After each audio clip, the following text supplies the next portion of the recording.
to have something that they will distribute and move around with. How can you participate? It does not have to be much, but the little that you can do will make an impact. So please know that we are in a battle and you cannot be left behind. We have to go until we win. God bless, and thank you very much for the great work. DK, PP, God bless. Thank you, JM. Thank you very much, and apologies on getting the name wrong. Oh, no, that's fine. PP knows why he was laughing. So thank you very much, JM. It is now 17 minutes to top of the hour, ladies and gentlemen. Thank you for being here with us.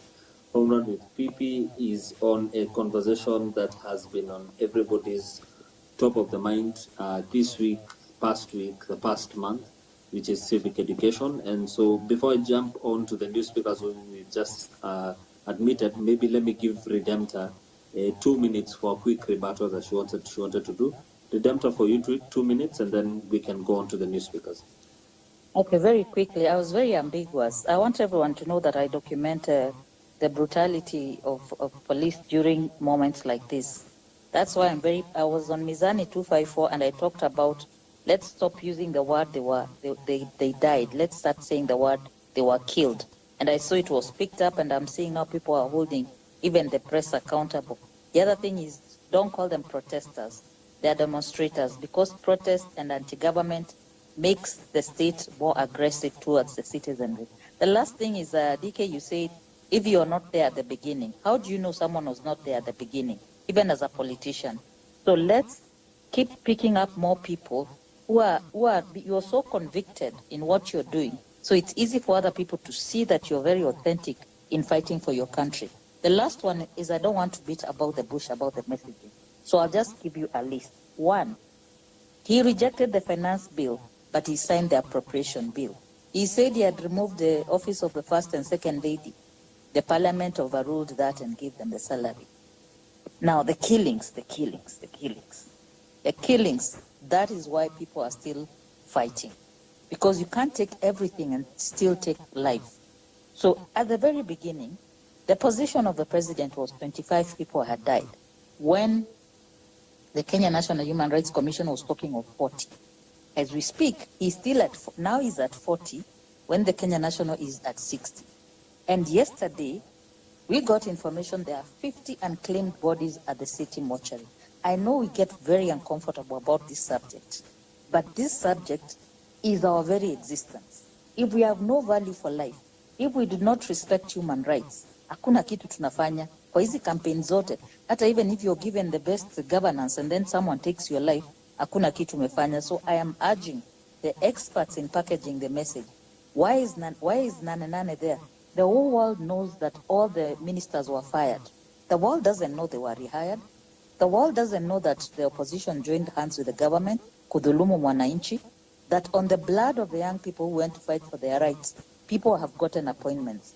That is more important than printing a poster written Nanenane. The same way you did in June, until all of us were proud of you that these people know what they are fighting for.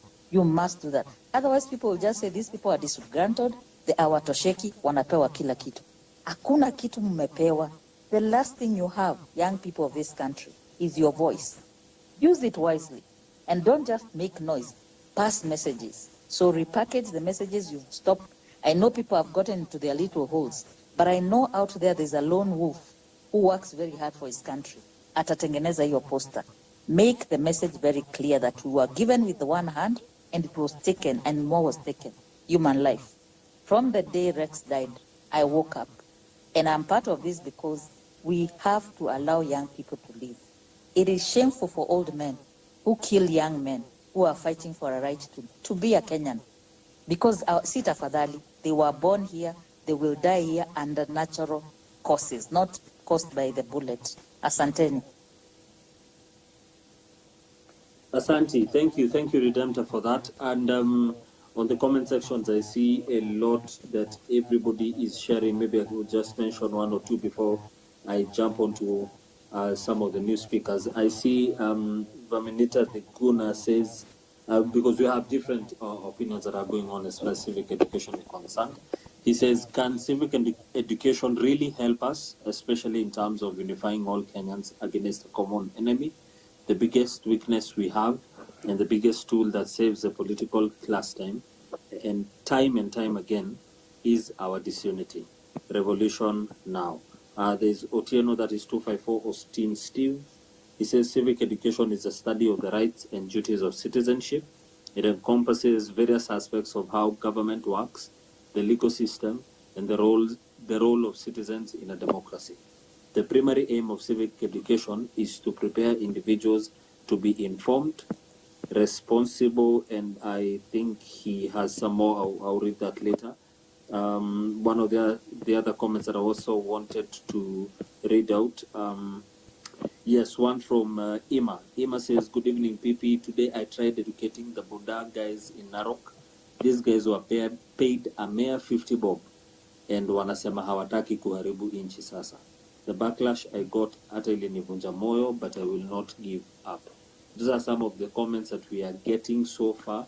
Please keep sharing your comments and your thoughts on the topic today. I will jump to at least 2 speakers before we get to the top of the hour. Let me start with Mr. Man. MR Man. Ken. How are you? MR Man, do you hear me? Amani Mr. Man. Alright, if you can hear me, please just request the mic one more time. Frank Sinatra, good evening. Yes, good evening, BK. Please give us your submission. Okay. First of all, thank you for the opportunity.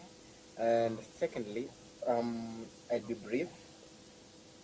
Now, let me start. Vile tulianza maandamano, it was a good approach. And I want people to listen to me. It was a very good approach. Like we had placards on our hands, like we had whistle, etc., etc. And on our placards, it was simply written that, you know what, reject the finance bill. So hata ungefunga mdomo ya mtu mmoja, yani ungepata tu bado to the message. Even the international, like the international what, a community itself, ingesema ya kwamba, why is the nation going contrary to the request of its citizens? But sasa nimeanza kuona ni kama like ambio narrative imeanza kuchange, as in like now hizo maandamano zote za jamii nimeenda so far, watu wameanza tu kwa tofauti. Si lazima hata mtu akuja na placard, unauliza mtu why here, he himself hata juni kwa nini ako hapo, you understand? So me, first of all, I want to really emphasize on your civic education. Now, tell a friend ya kwamba that the main reason why we are fighting against e-government ni bad governance, and like we need accountability. And that is why tunasema ya kwamba like the entire government system now at large is iko rotten. Na tunasema, and that is why we are advocating for Ruto to move out. And njia mingi za enhance his civic education. Kuna one, explaining to mtu why he also needs to vote. He also needs to register as a voter. Kumwambia ya kwamba lazima, actually sisi Genz ya kwamba we also need to highly participate in elections. And I'm actually yet to see it in tumeona among the nominees wa CS position ni jamaa anaitwa Ofer Wandai. Huyu jamaa alikuwa MP wa Ugunja. I'm yet to see ya kwamba si ati ni mdomo tu yake ndio tujani, yani tunasema tu ya kwamba ati Ruto will go to come 2027, yet kuna hii tu MP tu ya hapa. I want to see if maybe this Genz will make a change in the Ugunja constituency ya kwamba yani watapigia mtu kura for yani ana deserve, si ati kwa sababu jamaa ako loyal to the chama or anything. No, kwa sababu jamaa ye kibinafsi ana deserve. So I really hope and pray ya kwamba hii election yenye iko yetu tukuja hapa mbele, the people of Ugunja will make a change. Okay, that is true. Then thirdly is this ya kwamba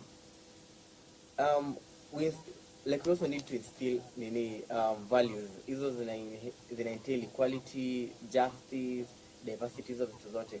And I tend to believe ya kwamba if each and every cop mwenye amekuwa taken into, mwenye yani amehusika kwa hii maneno ya vifo, amekuwa taken kwa koti hadi akahukumiwa hadi akafungwa, na believe hizo pia ni progress. Because now let me give you a scenario and I'll be very very quick. Let me give you a scenario. There's a woman currently in Nakuru, watoto wake wawili walikuwa Githurai. Huyo mmoja, like both of them walihusika kwa maandamano. So mmoja alipigwa risasi. Then immediately yani baada ya kupigwa risasi, the mama akajua. Huyu mama yake anakaa Nakuru. Baada ya kujua, the mom ni kama aligo into a coma. So si yako hospitali. So huyu mmoja sasa, huyu alipigwa risasi, yeye alikufa on the spot. So familia ikasema, because the mom is ako kwa coma and ndio mkenya amefariki, acha tumwezane kwanza, tungoje to hope for the brother, maybe the brother will show up, atakuja fanya nini, is now sasa tuzaendelea now like with the burial nini hizo processes.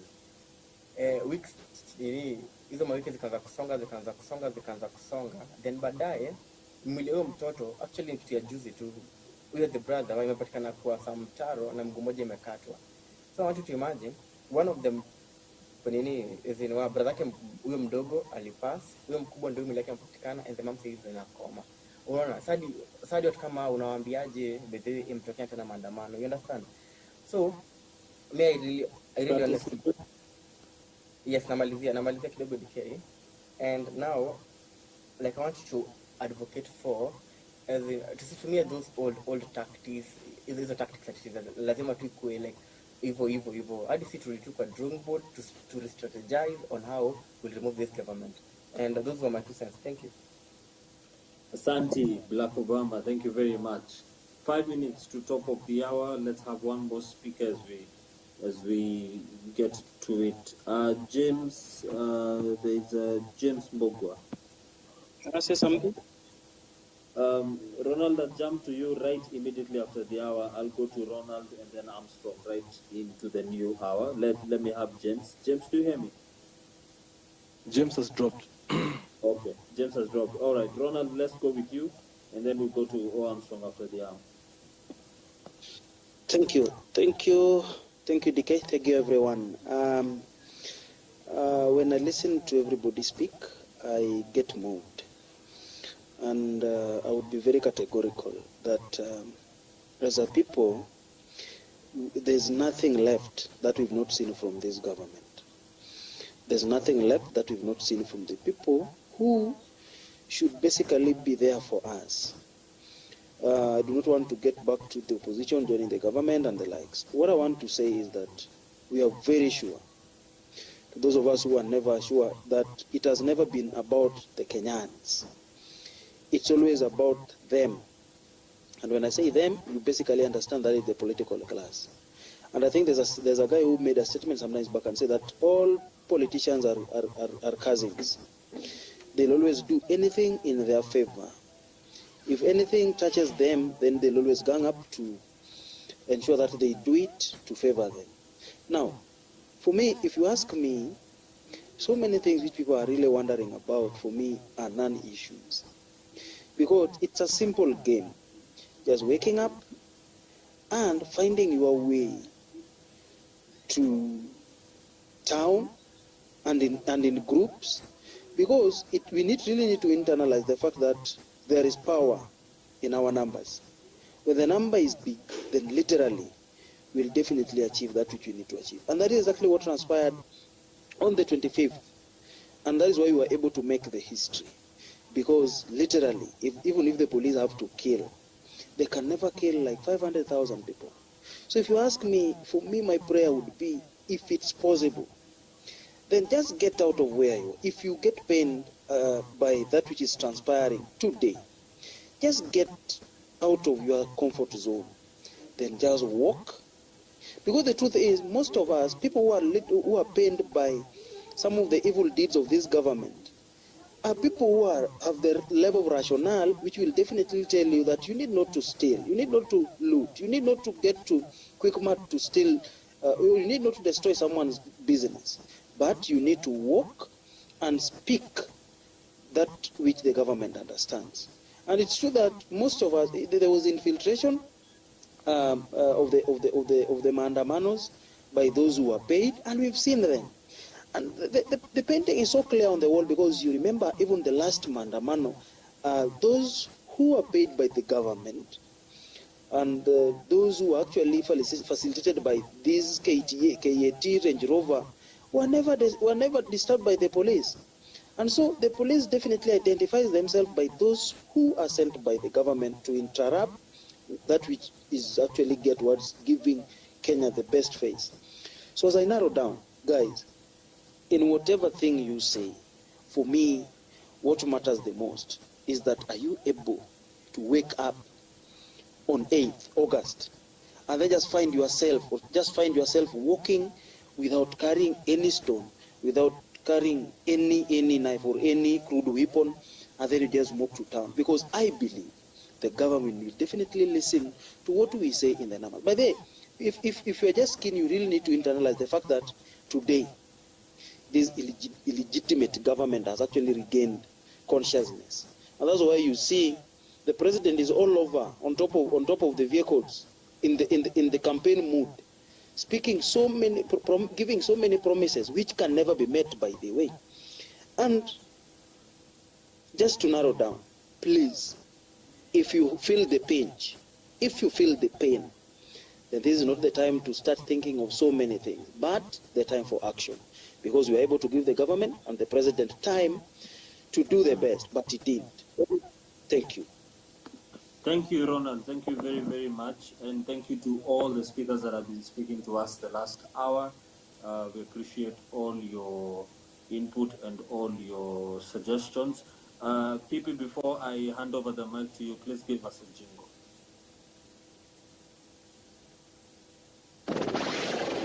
Social conversations, engaging topics on your phone anywhere. This is Home Run with Pipi. Remember, you can join us on the comment section and share with us your thoughts as we go on. Tipja is up on the bar 0721948229. If you like what is happening in this space, we shall be continuing probably for another hour. So let me hand over back to Pipi. Naona mgeni wetu asiyeheshimiwa leo amerudi kwa mahali hapa mitandaoni. Unarudishia ngori na kuona.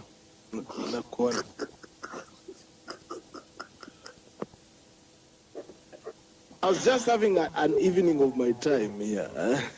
And then you received a stray bullet. Sure. Hey. Today we are ending at 9 p.m. East African time. Please be advised, ladies and gentlemen. I've been on spaces in the morning, I think for about 3 hours before I came to Home Run with PP, in the spirit of unity with space hosts. You know, guys have been trying to push the narrative that space hosts are not together. Now that Dr. James has said, kwani tumejabidi. Ai, kwani nini mbaya jamani? Hey, Allah. Hebu acha tuone. We ngoja hapana. Sijaona hiyo. Haya, thank you so much for tuning in hapa hivi ndani. Kama mnavyosikia, Home Run Pipi inasapotiwa na nyinyi pale hivi kwenye Tipja line. Asanteni sana kwa wale ambao wameingia pale hivi ndani. Sikia wanasema to follow each other. Hizo sasa sioni ni comment section jamani. Shika kiboko. Now, let us get to the second side on the final hour of the show for today. I see Armstrong is ready. I'm going to go to Armstrong, Peter, and then Kingpin in that order. Armstrong. Thank you so much, Peter, my brother, and DK. On the topic of today, I'm going to focus on two issues that, in reference to, the first issue is in reference to what Mizani talked about a while ago. On the issues that have come up since, or in relation to civic education. First of all, I want to say civic education can help, however, when done correctly. Because the issue raised by Mizani seems to have been that civic education has failed on one thing.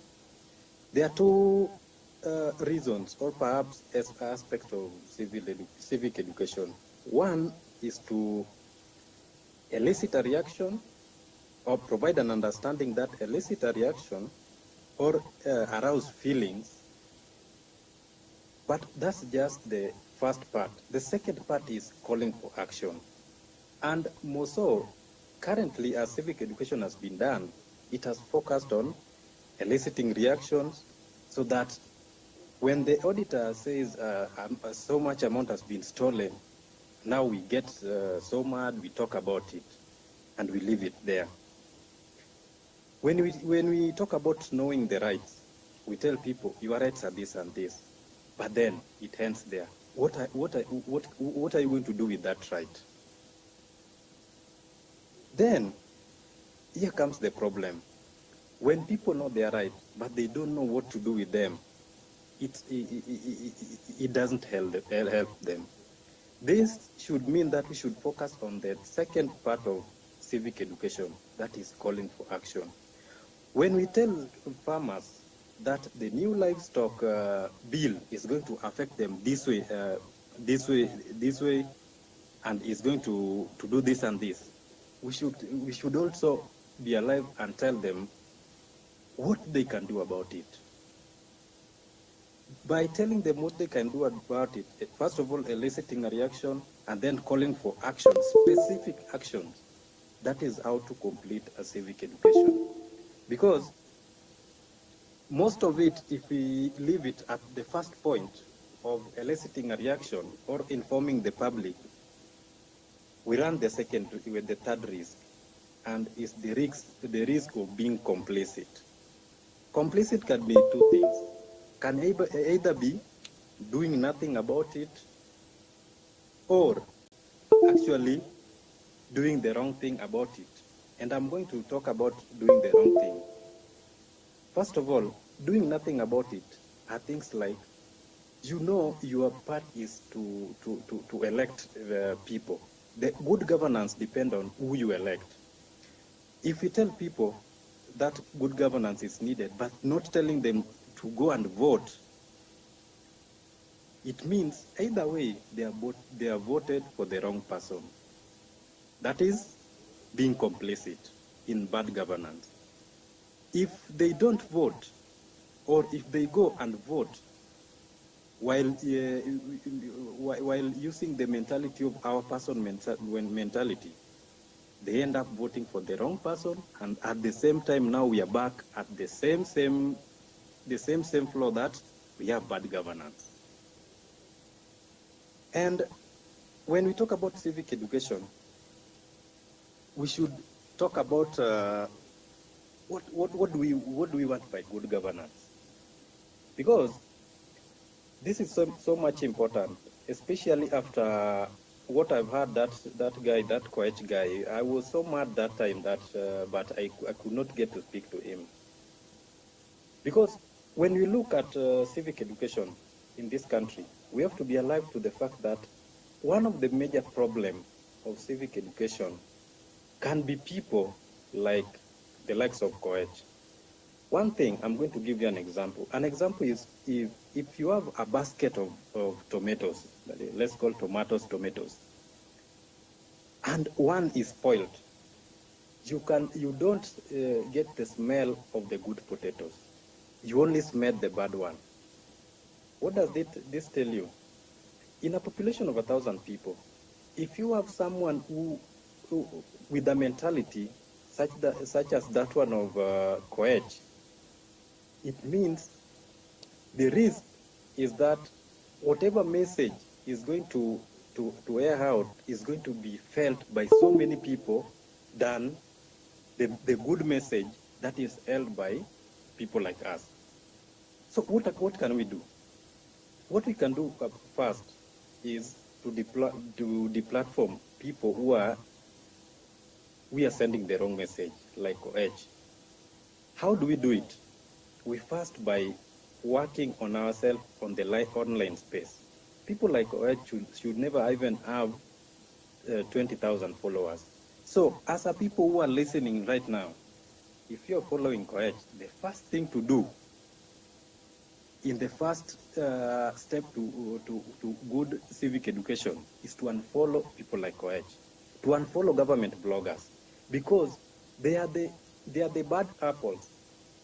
who are very good at channeling the wrong information, propaganda, and whenever they speak, bad people are always over the place. One bad person can speak and actually can reach almost 1 million people within a second. Yet, we give them that power. So, as we focus on doing civic education the right way by eliciting reaction and calling for action and educating our people on the risk of being complicit, let us also deplatform people like Thank you so much for that. I'll go to the next speaker. Thank you so much, Armstrong, for that. I'll just go straight to the next speaker. Let's get from Peter. How are you doing, Peter? Thank you so much. I'm fine. I hope all of you are doing well as well. Yes, we are. So Doctor. I thank you. Yeah, mine is not much. I'll just be brief. I just want to encourage everyone to continue with this topic. Actually, it's great because we have to spread it out there, because there are some people who don't understand what is being fought for. Like the old guys, we have to get them on board. They understand what it is that is going on. Like me, practically, I did it to my parents, and now they are on board. They understand what it is being fought for. They understand what is bad governance. They understand what corruption is doing. They understand why we have to select people who are going to account for every coin that we pay as taxes. They understand now why we are fighting this land issue. They understand how it is going to affect them. And I've taught them also why we have to fight this GMO, because it's not a good thing. If we are at wrong run, it is going to affect our population. So you have to teach them, let them understand why you are fighting this thing. And every day I go out there, I talk to them, to my friends, those who don't understand that, because there are some people who don't understand what it is. So this civic education is very good. Just spread it to your friends, spread it, start it with your family. Maybe there are some people who don't understand, maybe your parents don't understand really what is this. So when you take it to them, let them understand why you are fighting this and what it means. Basically, we are fighting bad governance, and we are fighting what is the taxes that are not being accounted for. Money is being lost each and every day. So I give them a hypothetical example of a family. I told them, now you are my dad. You give me money.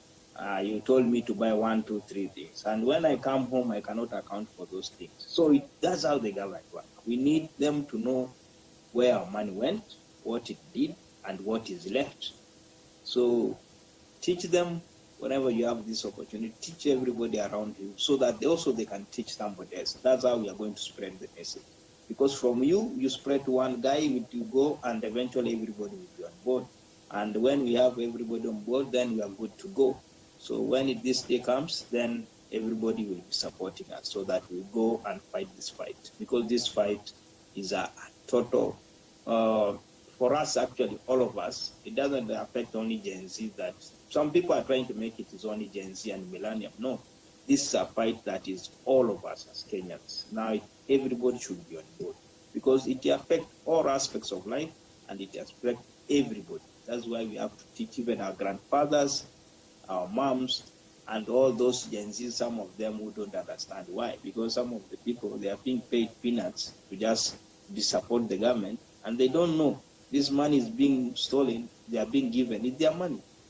Like I told them the other day, this CDF thing, MP is bragging that he's giving you money, which actually is your money, and it is making you to beg for your money.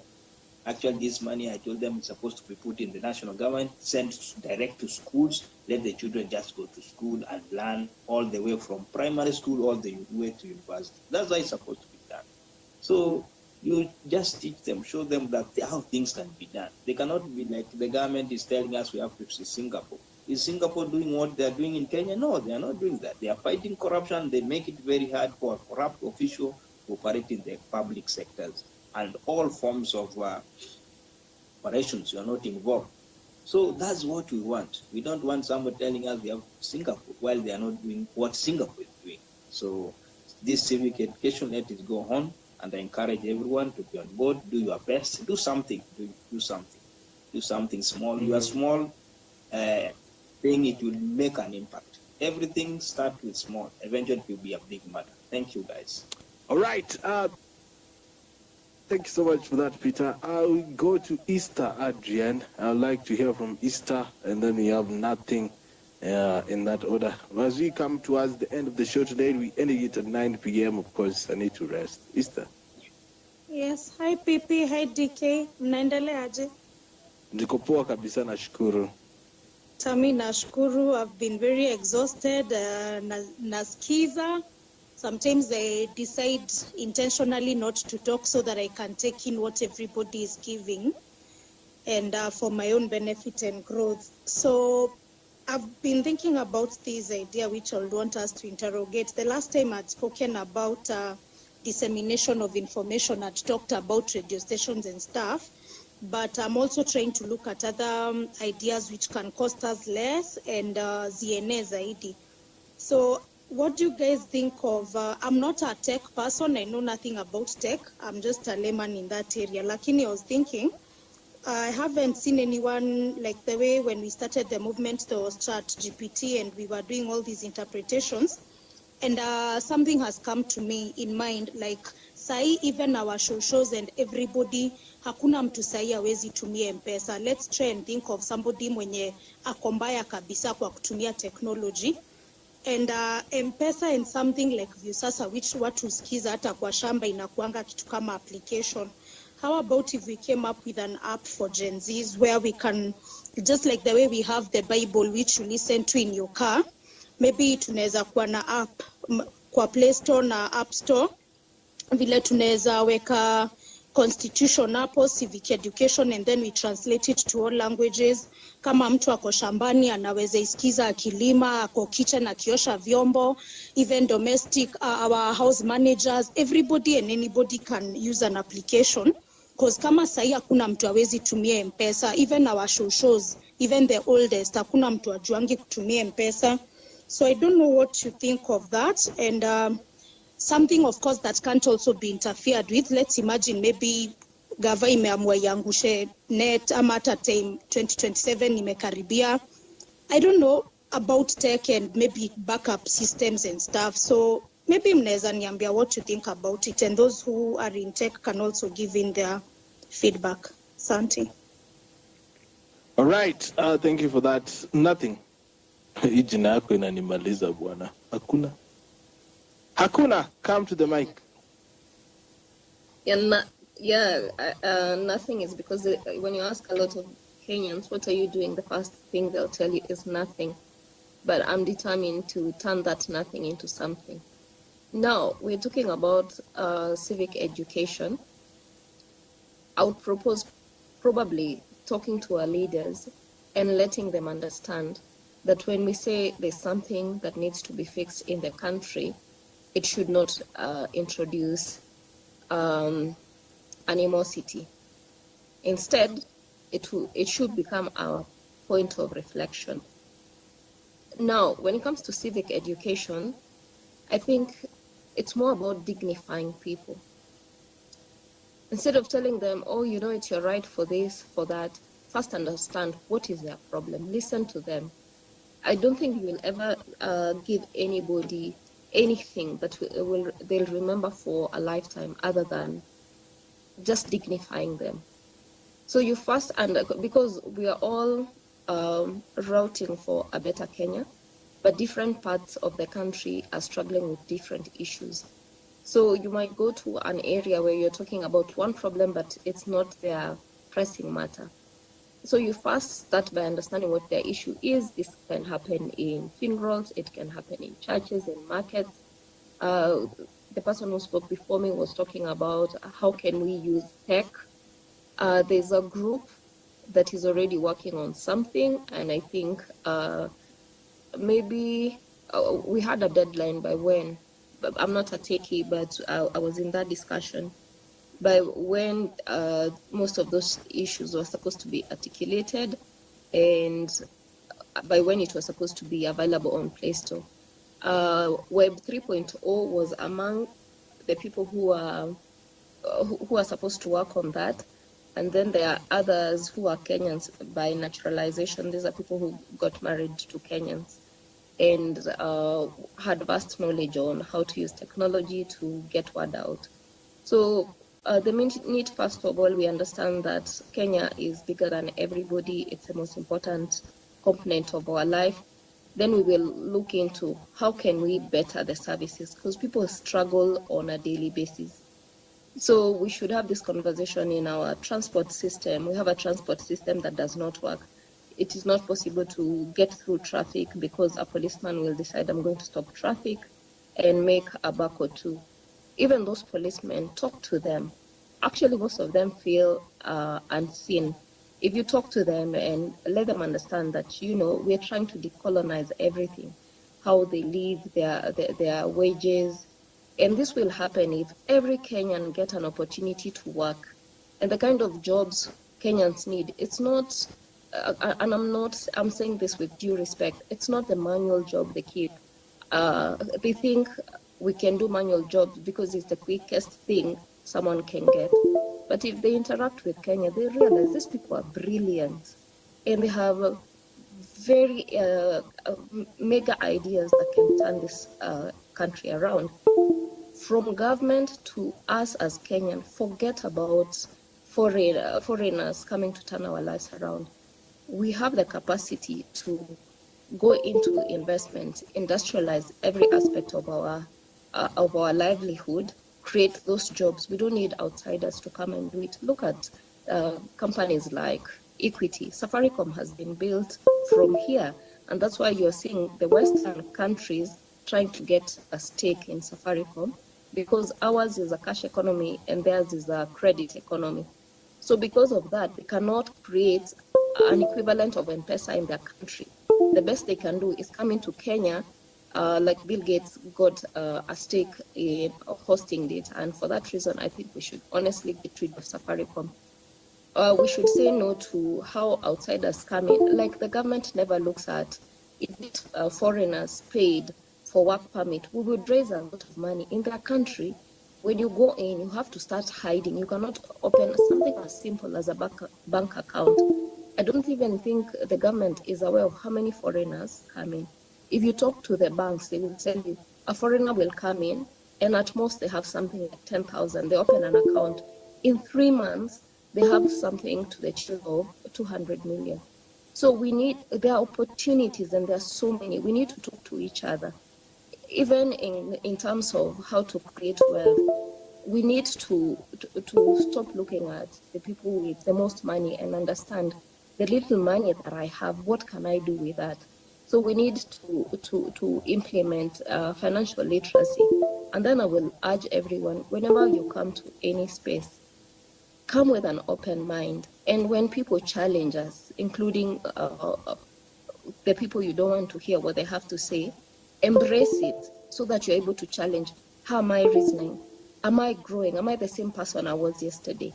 When it comes to the issue of leadership, we want a better country. We're not looking for seats. And I want to discourage anybody who's thinking that, in 2027, I might run for an electoral seat and get. Maybe you're better off not even going into politics, because there's this notion that in Kenya, you go into politics to make money. You're better off politics to make your money peacefully. So if we educate the electorate and they get the service they need, you can make your money peacefully. So let's allow the people who genuinely want to run for office to serve other people to do so. In the meantime, forget about forming a political party. We just want a functional country. And that is the last thing on our mind. But there's a lot of pressure. And it's okay. I understand that is how people are socialized. That is how we understand leadership. However, you as an individual, you are a leader. Embrace yourself. Forget about how we've been conditioned that someone has to be leading.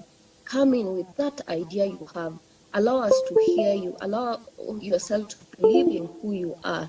And allow yourself to convince first yourself that you're capable to transform something. if it's in your home, allow the ladies, the men to lead. Just let's learn, embrace to listen to each other. That is how we are going to grow this country.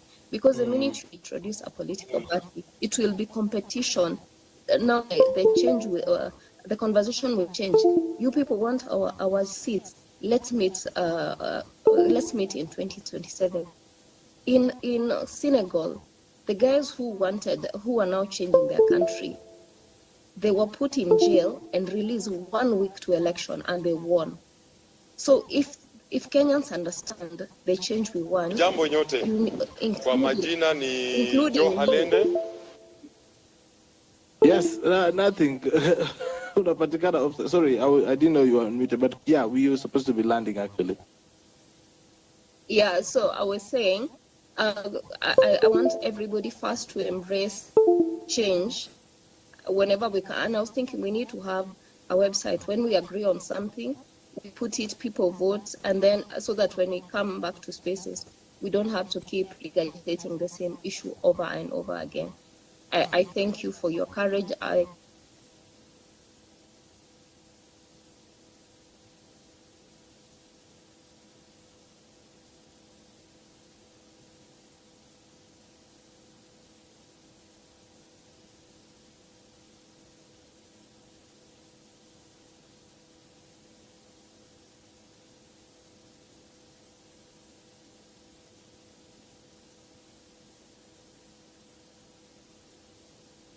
thought I was a loser, and you can see his level of honesty has transformed his life. So please convince yourselves you can lead, so that we stop having this conversation about a political party. It is not what we need. A political party is not going to bring the change we need right now. And allow yourself to lead, because imagine if there was a leader, he would be dead by now from the guilt of the number of people who have died. We hope that we will not see more death and injuries going forward, that, you know, goodwill and the love for country will prevail, and we will achieve the Kenya that we want. I thank you. All right, thank you for that.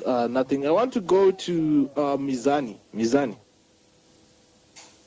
Yeah, thank you again, PP, and I appreciate you giving me enough opportunity today on your space to be part of the conversation. I think there are lots of notes that have been given, and there's a lot of takeaway to take home. But mainly, I would like to reiterate on the following. Just a second. You all know about Benjamin Franklin, one of the founding fathers of America, and he says, he's quoted rather in one of his famous quotes, "Tell me and I forget, teach me and I remember, involve me and I learn." And that's why we are here today trying to involve each and every one of us. Citizenry does not end with the current agitation. We have had enough opportunities to be part of the talk, but we have learned over time, for a long time, it has only been a sort of checklist for most of these organizers. And why do I say that? Tomorrow, the memoranda deadline will be out, and most of us have probably condemned the nominated CSS, and they don't want them. And we believe, because we've said we don't want them, that should be the end of the conversation. So I'm challenging us, as we agitate for the best on those streets, let us also remember that laws and decisions are made through Parliament.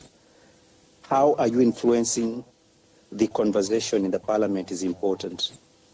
And challenging enough and technical enough for that matter, the requirement to submit your memoranda, especially in challenging the CS nominees, involve you writing and providing evidence and swearing an oath towards that evidence you're providing.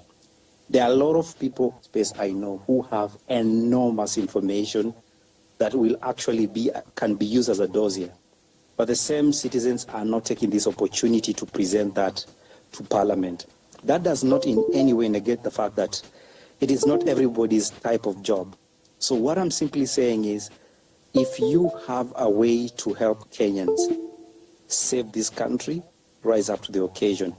Again, if we do not become part of what will be happening tomorrow at Parliament, rather after tomorrow at Parliament, we will have ourselves to blame.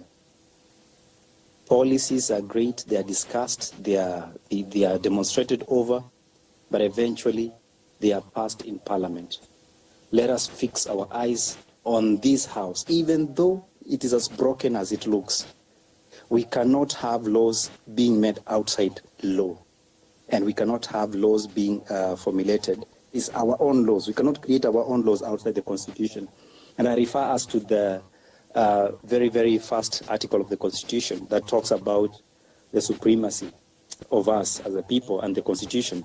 So anything fed back to the Constitution. So my prayer is, let's go out there, call for what is wrong, and demand for what is right. But as we do so, also push it to the next level. On Sunday, PP, with your permission, we will be looking at a very serious conversation on tourism. There's a new policy that has been formulated, and that is by Nairobi County, and they are looking to have citizen participation. But we have said before they start their citizen participation, we want to have our participation with the citizens to understand, what do you know about this policy, and what are the proposals you think needs to be improved, and how do we put them in that document? So I am urging us, if you have time on Sunday, join us on Mizani 254, and we'll be willing and ready to propel those conversations to the next level. Again, as we argue about Ruto must go and who is evil, documents are being signed, policies are being generated, and life is continuing through Parliament. Be part of that life. Thank you. This is Home Run with Pipi. All right, we are on the last 30 minutes of the show. I am not going to be accepting more mics until I can be able to clear these listeners. Today I feel tired. I can't go beyond 9 p.m. East African time. But thanks so much for tuning in. Hapa hivi ndani kwenye Home Run.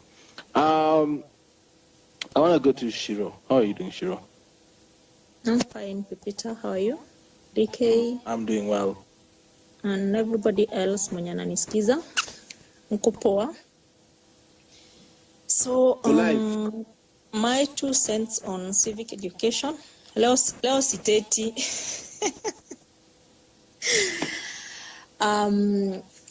This is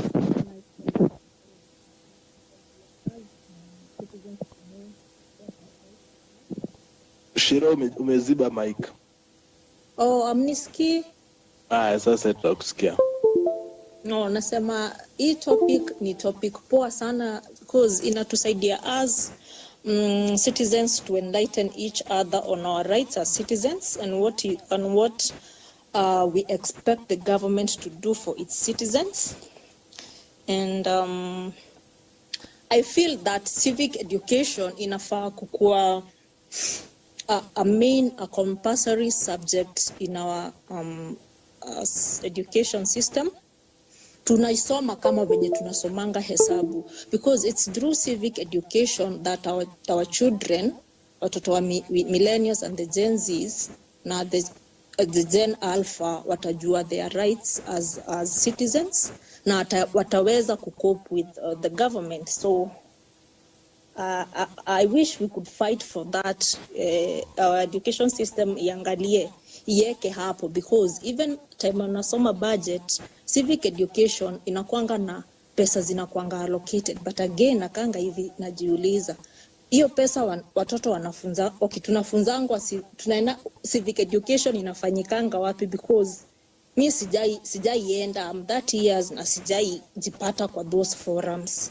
So I don't want to talk much, but I just want to appreciate Pipita and DK for opening this platform to so that we can enlighten each other and to talk and to know the way forward and to plan for our future. Sina mambo mengi, mmeongea mambo mengi sana nimekuwa hapa. So I'll appreciate you Pipita today. Nitakununulia nyama hata kama ni ya kuonjaonja as you wait for the main dish. Wewe jinsi nipewe supu basi. Unajua tip ja ilikuwa inaenda 0-0 mpaka Shiro akasema ananunua nyama. I'm appreciating sina mambo mingi because we need to have these talks. We need to have these talks because now this is the only way we can even fight with corruption. Tukianza kufunza ikikuwa incorporated in our education system, even the small kids, our millennials and Gen Zs, na wenye wanakuja, they'll know their rights. Mimi sifai kuwa na pita hivi na peka rau 50 bob ndio nipite. That's how we can start fighting with corruption, hizi kosokoso zote zenye zinaharibu nchi. So thank you so much, Pipita. Let me see what I can do. Asante sana Shiro. Hey, by the way guys, hii show yetu inasupportiwa na watu kama Shiro wenye wanapenda kazi yetu na tununulia nyama. Mimi kuongea about policies za kipuzi. Leo nimetulia. Hapo sawa. Thank you so much. Let's go to Uncle Rog. Uncle Rog has been here since 4 p.m. requesting the mic. He drops, comes back. How are you doing, Uncle Rog? Tatupiga na DK. So before tupatikane kwa kona hapo after ya show, tuchapwe nje ya studio. Uncle Rog. We ni Roger bana. Pipi mnanisikia? Tunakusikia tu uko mbali kidogo. Oh, sorry, natumia laptop.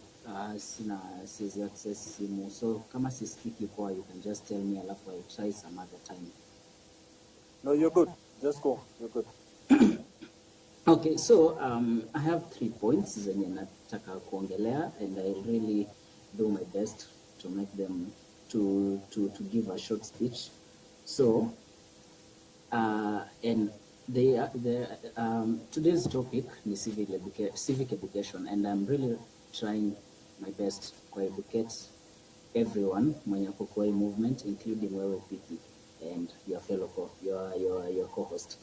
So nimesikia several people wakiongelea story ya forming a party, but I'm against that idea kwa sababu when you look at the individuals, when you wanna push sana idea ya forming parties, they are mostly politicians and bloggers working for politicians.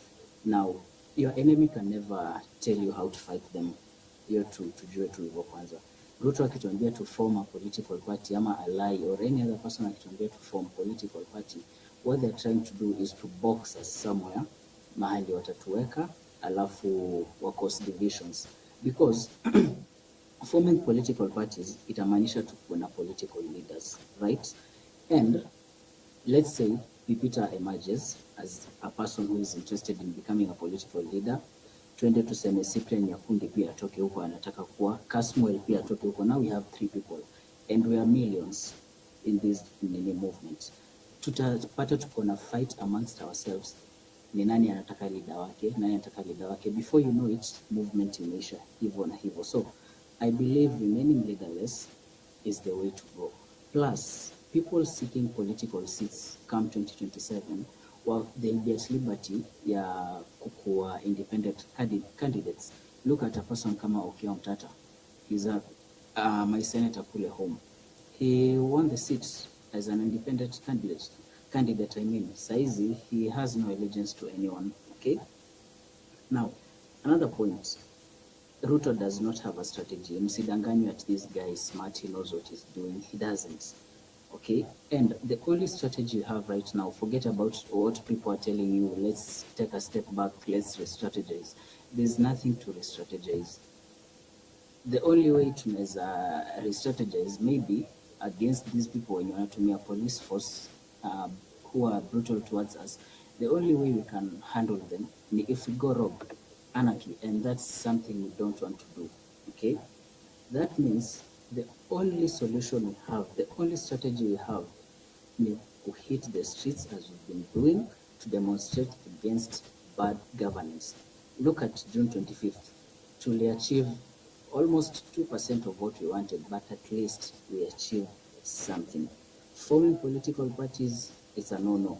Having representatives, that's a no-no. It will cause divisions, and we are already seeing what it's doing. Mtu anapiga Hanifa vita pale, Osama Otero anatandikwa pale vita, Kasmuel anaamka asubuhi anaona ametusiwa. It's because we are really trying to push certain people to become our leaders or our representatives.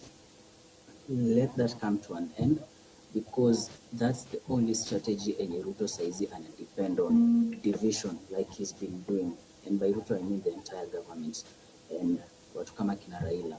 Okay, so that's the only thing. Another thing, come 2027, because we're already planning ahead, but you should know that tusipo manage kutoa Ruto saizi ama to make him do what we want him to do, and that is becoming a better leader than he is right now, 2027, believe me, hata kama Pipi amesema anaenda kucampaign for people to get IDs, believe me, kutoa umse kwa seat itakuwa tricky, because we're dealing with a person who's been in government since 1992, before 10 years, 8 years before some of us were even born. We've been new bana Goroja, usituambie vitu tunajua kama hiyo bana.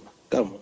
If that is the journey you're taking, that is like telling people to give up because he's been in politics. No, we have been alive since we were born. I'm not telling you. So does that mean that we cannot die? I'm not telling you that you give up, but I'm telling you, we need to find another strategy than kuchukua IDs peke yake. That's it. Thank you. Okay, thank you, Roger. I like it when we make points also, we stay factual as well, so that because we are communicating to masses, thousands of people so listening, and also those people are going to come back and re-listen as well. Kingpin, how are you doing? Niko fiti, Wagwan. A good thing. Sijua anasemanga a good thing wakisalimia Wagwan. Yo, same. Nimependa hiyo story ya civic education, yeah, because you know one thing, kitambo when there are no books and most black men could not read and information ilikuwa hizi samba vizuri, kulikuwa na wazito kama nakumbuka Bob Marley na Lucky Dube. They used to do songs that people would listen, cry, play, remember for generations, that capture exactly what's happening in the society. So right, says kama Kenya, we are facing so much stuff, but we are not documenting that in terms of art and music. That's the biggest civic education that can go to the society, not for now, but for the future. So my biggest urge is for any artist, sawa, haulipwi, but document what's going on in the society through music, because there's something else which is called political indoctrination. Hiyo ni kama msee ameingia cult. Ukiangalia generation ya wazazi wetu, pulling them out from the indoctrination haitachukua 1 day, 2 weeks, 3 months, 1 year. This is the system of belief for over 30 years. So it will take time. So the easiest, the low-hanging fruits tuko nayo are the Gen Zs, millennials na kwenda chini, or the few Gen Xs ambao pia wameelewa what's going on. So what do? We have to see how best to communicate what's going on through relevant arts, and the most popular is gonna be music, poems, skits, and sometimes documentaries and stuff like that, which none so far has been going out to capture our resilience. Now, about the percentage of the people required to do a revolution, it's been proven through so many scientific facts, kwamba you don't need to completely turn around everyone in the country for you to do a revolution. There's something called a 3.5% rule. You only need 3.5% of the people to do a revolution. That's based on all previous revolutions done. So even if you're going to look at the full total population of Kenya, you only need 2 million people to do it. Even if you look at the total people who are going to be registered, let's say we were 14, 15 last election, let's say even if you do 20, we are talking about 800,000 people. Those are the only people that you need to do a revolution. So we need to make sure that we speak to them in a very clear, concise way, give them the information they need, and understand who are we talking about. and how do we capture them? So za baraza na vitu kama hizo, of course you're not gonna get any Gen Z na millennials wengi kika kwa baraza. So you need to make sure that whatever you're doing is 100% effective to the target audience to deliver what you want, and it's a revolution. The rest tutafundisha pole pole for the next 50 years if need be, because it's not going to be an easy task. And with that, nawapatia parting shot ya what you're doing pia at Kingpin. Tunatoa muziki inaendea kwa mtaa, tunaambia watu tokea Nanenane.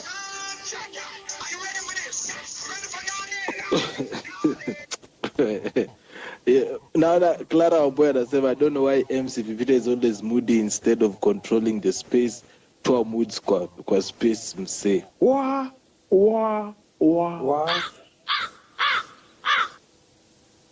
Clara Oboy.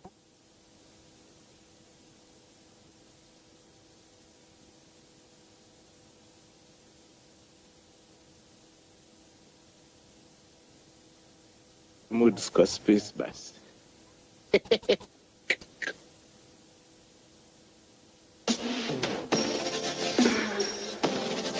This is the home run with PP. Let's get Mzalendo, Chelu and Teddy as we call it tonight hapa hivi. Mnakuanga na ubaya na mimi bwana. Mzalendo.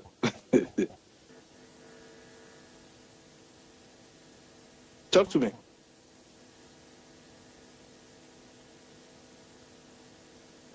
It looks like the mic ya Mzalendo haiwaki ama hujafungua mic. Am I audible? Yes, you are. Okay, thank you so much. Kwanza wacha nianze na tip ja. Inafaa ikuwe kama credit, ama inafaa ikuwe kama M-Pesa? M-Pesa inakuanga mzuri. Thank you for that. Kuna mtu aliniwekea credit ya 500 last week, nimeshindwa kumaliza. Okay, thank you for that. Noted. Nataka kwanza allow me to make a clarification about something Mizani amesema. Mizani was saying ya kwamba deadline ya kusubmit memorandum ya CSS ni tomorrow, but I think as I was in Parliament today, the deadline most probably was today, because I actually forgot my ID at home. So when I arrived at the gate, one of the ladies said, "Apana, hawezi ruhusiwa kuingia bila ID."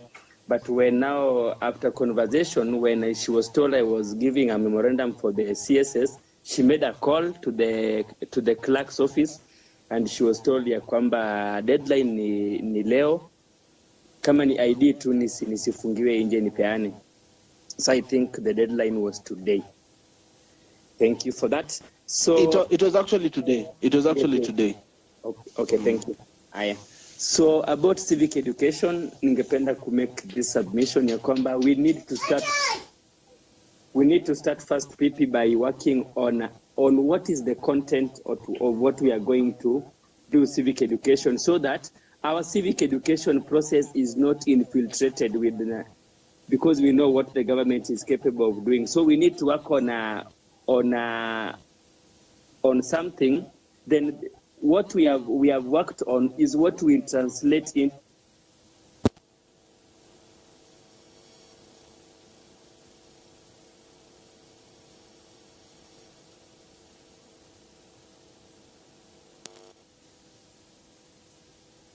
tupeane huko, alafu pia tutumie watu kama ma content creators wale wako na sisi, they can also do the same. We can also do it as our skizatons. Tunaelewana tu sisi skizaton yetu ya hiyo 30 seconds. This month it will be about against tribalism. So tuko na ringtone against tribalism. Venye inaelezwa venye ukabila ina watu. Next month tunasema labda ni bad governance. So we work on a ringtone the following month about bad governance of somebody actually doing a civic education. Then lastly, I only talked about church za ushago, but we can also use these churches that are more so wakati wa advert. Like me, like me, I have planned to do it from during the advert on this Sunday when I get I get an opportunity. Most probably I will be the one who will do advertisements on Sunday. So unaiekanga ni kama yani unaanza nayo ni kama ni kajoke fulani hapo, unaona venye majenzizi wametusaidia hivi, then you put something so people get educated, and I think that is the best way to move on. And lastly, if time allows, PP, maybe allow me to give my own opinion on a political party, please. PP, in 2007, the government refused that ODM could not be registered as a party. Why the government was refusing ODM to be registered as a party is because ODM had sold itself. Ilikuwa imejeuza yani, it meant that ODM will not use money kueleza watu ya kwamba kuna chama inaitwa ODM na inataka kutoa KANU kwa power. Inataka kutoa mtu fulani kwa power. So the right time to register Genz is now that we have sold ourselves. We will not require money to sell it. Even if we are registering it as a civic society, as a civil society, let's start by that, so that we can use it as a civil society, then later turn it into a party. Remember, ODM started like an umbrella to fight the government against a referendum, then later turned into a party. So if we don't want Genz to become a party now, we can start by Genz being a civil society organization. So later on, we can now weigh the option of using it as a party to give Kenyans an option in 2027. Thank you so much. Haya, asante mzalendo kwa hiyo submission. Chelugati, how are you? Okay, thanks PP for this chance. First, I say hi. Hi. Okay, I think I'll stick on this topic about civic education. Let's first say, like, unajua huku kijijini it's hard first, but leo nimesikia asubuhi ukisema watu wa kijijini wasiseme kijiji nini. We should just go out and say enough is enough. First, I think about civic education specifically. You should be educated first as an individual for you to educate others. What do I say? Most of us doesn't discover the reason as to why they were born. And if you cannot discover the reason as to why you were born, your life in this earth might be useless. So I think we should instill this education in all of our things we usually engage in our daily lives, including churches and schools, in towns where we have small coffees and everything. Because you find in church they usually preach each and every day. Now they preach same thing. Si eti watu hawasikii, watu hawajaisikia, ni ile wanataka kurudia. There is hiyo kitu ya kukumbushana.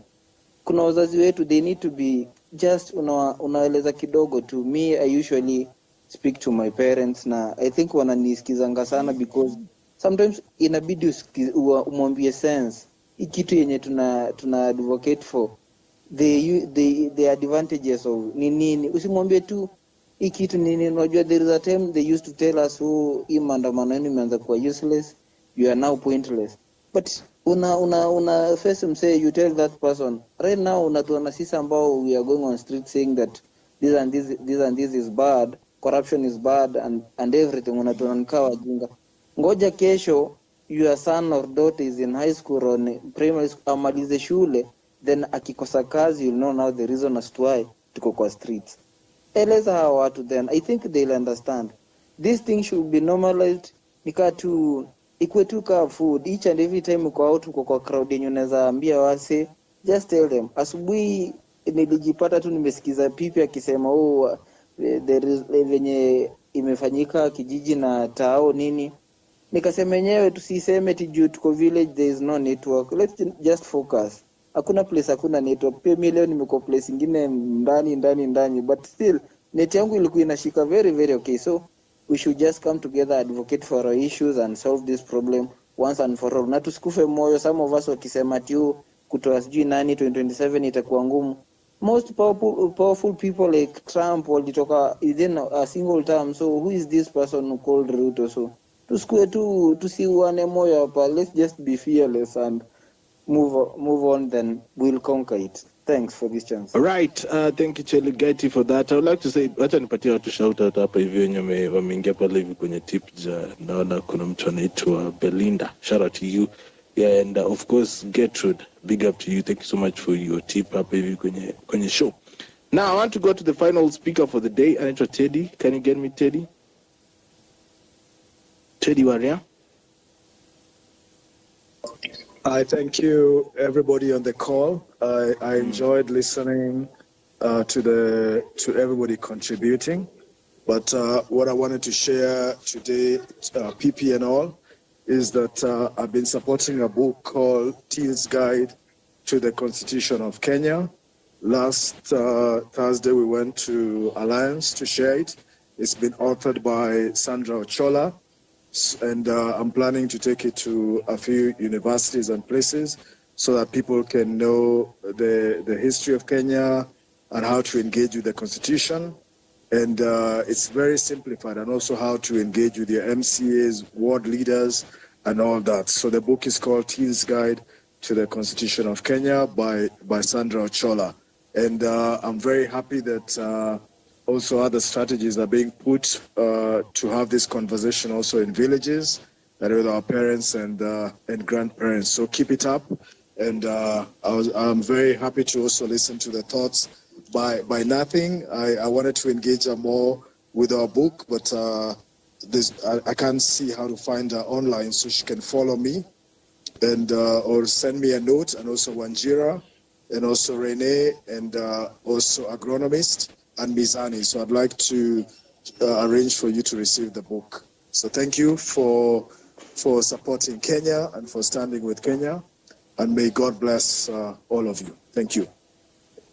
All right, thank you so much for that, Teddy. Yeah, and if you get a copy, also make it reach to me. Maybe pia nataka nifundishe watu. Yeah, sure.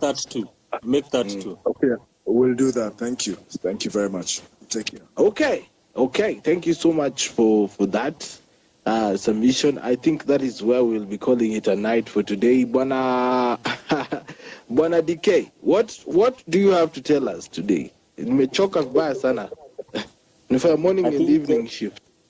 I think nitaanza na leo umekuwa morning and evening shift kweli. I listened to part of the space kiasi mchana, and ilikuwa na harakati zake, but also a message was able to be sent. And I believe even today with the conversation we've had, I think I'll want to start by thanking everybody who's spoken, everybody who's listened, everybody who's shared a comment and their thoughts. Thank you for being able to be here throughout the last 5 hours, or is it? Yeah, 5 hours. And first off to Teddy Warrior, I actually have been looking out to meet somebody who knows whoever has authored the book you're talking about. I've been really interested to know about that book, because personally I think it is a great start to start it right from the teenagers, right from the high schools. I don't know what program you guys are running, and I'm not going to pretend that I know much, but I would really love to jump onto whatever it is that you're doing. So I followed you back. Let's see what you can do. And is that Pipita or is that DK? That's DK. That's DK. Why don't you share your number, then I'll call you tomorrow. All right, so thank you very much. Besides that, PP, what I'll say is on an overall, it is very clear, and it will be clear to everybody. There are very different avenues of civil education. There are very different avenues of reaching out to people and talking to people. But one thing that everybody has to remember is that it is as simple and as difficult as one can make it. Civil education starts by as simple as waking up in the morning and writing what you believe is right. Waking up in the morning and talking to the Boda guy when you meet them outside. Waking up in the morning and talking to your mom, to your dad, to your sister. There's a lot of us in our different families where we are not all in agreement of what is going on. I personally, I'm coming from a family where we are 3 siblings. As 3 siblings, I think out of the 3 of us, only myself who's very heavy on what it is we're doing as a movement. And my siblings are somewhere around the fence. But every other day, I'm taking a step to make sure, whether it is my siblings, whether it is my nieces, whether it is my mother, whether it is my friends, whether it is my wife, my colleagues, whoever it is that I'm talking to, I'm just reminding them this is not just about shouting and saying Ruto must go. This is shouting and saying that a governance that has brought us to the turmoil that we are in, that has gone for ages and years, has to come to an end. It will only come to an end if we all speak the same voice. So it's good to hear that all of us are thinking the same. And I'll urge every one of us, let's continue the conversation about civil education. Talk about it, tweet about it, let it be heard. PP was amazing today, and it was good to listen to everyone. So asante sana for that. I think we'll be able to end on time today and allow you to have your good, deserved rest. Thank you to everyone. Asante sana. Acha nicheze jingle kwanza kabla nianze kujitetea. 5,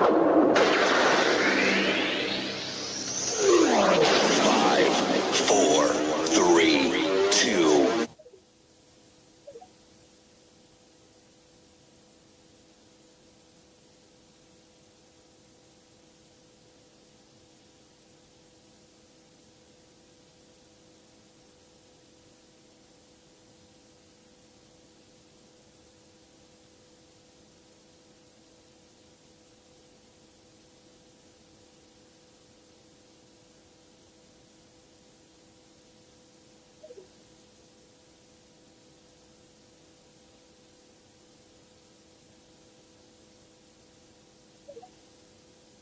So maybe joining us from, maybe good afternoon. Let's have Nduti. Nduti, go ahead. Hi guys, I hope mnanisikia. Mine is to say that mi nimefurahi sana historia Nanenane. Actually hata nilikuwaga ina wish sana hii kitu ingekuja sooner because protests, tukifanya protests all over the country, kuna venye hatukuji tao tukiwa wengi, na hiyo kitu ndio ilikuwa inafanya kama ile Tuesday yenye tuliingia parliament ikuwe successful because tulikuwaga wengi.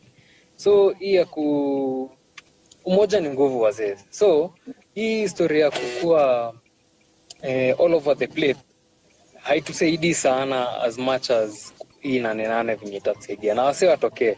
So msiogope, hakuna kitu kubwa itakufanyikia. Tunaenda pale, tuna demonstrate peacefully, tuna air out our grievances, and at the end of the day tutakuwa successful. Kumarch mpaka State House isikushtue bana. We were to do this thing on Thursday after tuingia parliament Tuesday.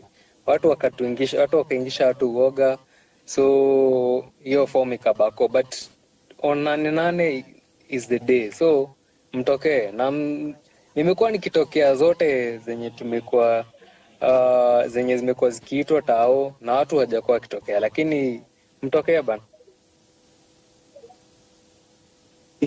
Revenue assistant job. Half of the jobs were given to 2 communities. I have nothing against the 2 communities. I have everything against the recruiting authorities. That is it, guys. That is it. We are living in a very unfair situation in our country. Very unfair, ladies and gentlemen. And there is no way we are going to let this go quiet. As I always say, your WhatsApp is your biggest friend, your Facebook, your Instagram, your X, all the social media you are on, make sure you use it well for giving people the right, what we call the right civic education. The journey has just begun. As I said, starting August, my focus goes back again to the conversation on registration documents. That is, I'll be going back to the issue of passports, identification cards, good conduct, birth certificate. Make sure that these documents are made available and on time. There's no way we are waiting for a certificate of good conduct for 6 months. Hi, mtatumaliza. That being said, I'd like to say thank you so much for everybody who tunes in to Home Run with Pipi. Asanteni sana. I'd like to say that kesho pia bado ni siku tutapatana hapa. Thanks so much, Dominicos, for standing in as the co-host.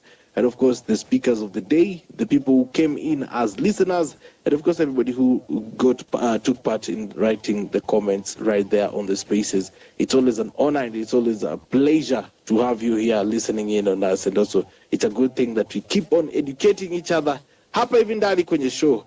And of course, sometimes we have to be rough on each other. Yote tisa kumi ni kwamba it's all love. We are driven by the love of one country, one people, one nation. And of course, who am I if I don't leave you with my favorite song? Ulikuwa fikiri nimezao, si ndio?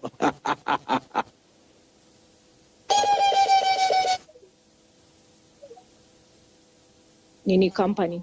So I was suggesting to KOT to speak with Hanifa. They can plan their strategies with Hanifa. Venye Hanifa amekuwa akitumia the mchanga thing to cater for all the injured people in the hospitals.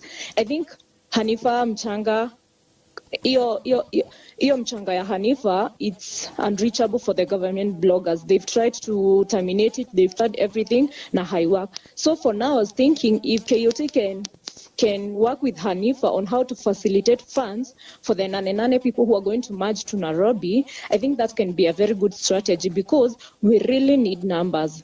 Because I was imagining if on 25th tuliweza kuingia parliament and there were other protests on other counties, what about if this Nanenane, all the other counties can merge to Nairobi? And if you guys have seen, like right now, there's a political war. Because this thing about Gachagua impeachment and all that, like the political class have started a war. And this is a very good and very advantageous to us because we'll be able to take advantage of what is happening. Because now many people, even the political people, will start waking up. There's this kind of awakening. I also think you people have seen the Venezuela revolution. Let me tell you, Kenyan Genz is a wave to the world. These people started this protest because of the impression we gave them here in Kenya when we started our revolution. So that is my second strategy. Numbers is very, very important. The third one is guns. Let me tell you, msifikiria ati serikali imekaa hapo uongoje on Nanenane. Those people are preparing. Ule askari ali shoot Rex. There was an intel I had telling me that she had an encounter with that police and currently she's hiding at his father's place, Huarulo area. And that guy is very bitter, that guy is very rude. Na anasema ata actually we've been training for this Nanenane, na hata hiyo Nanenane tutaenda kuwashoot. I know they are planning kukuja lakini hiyo Nanenane lazima tutawamaliza kuliko venye. So guys, I want you to understand that these people are waiting for us. So what are we going to do on Nanenane? There are these people who will not be in uniform. Our goons, when wanaitwa Subaru boys, they won't be in uniform. So kindly, guys, we've done it by the book for so long. We've done it by the book. We've protested with our placards, with our bottles, with our whistles. But what have happened? We've ended up in mortuaries. We've done it by the law. We've not refused to be arrested, even without any reason of being arrested. We are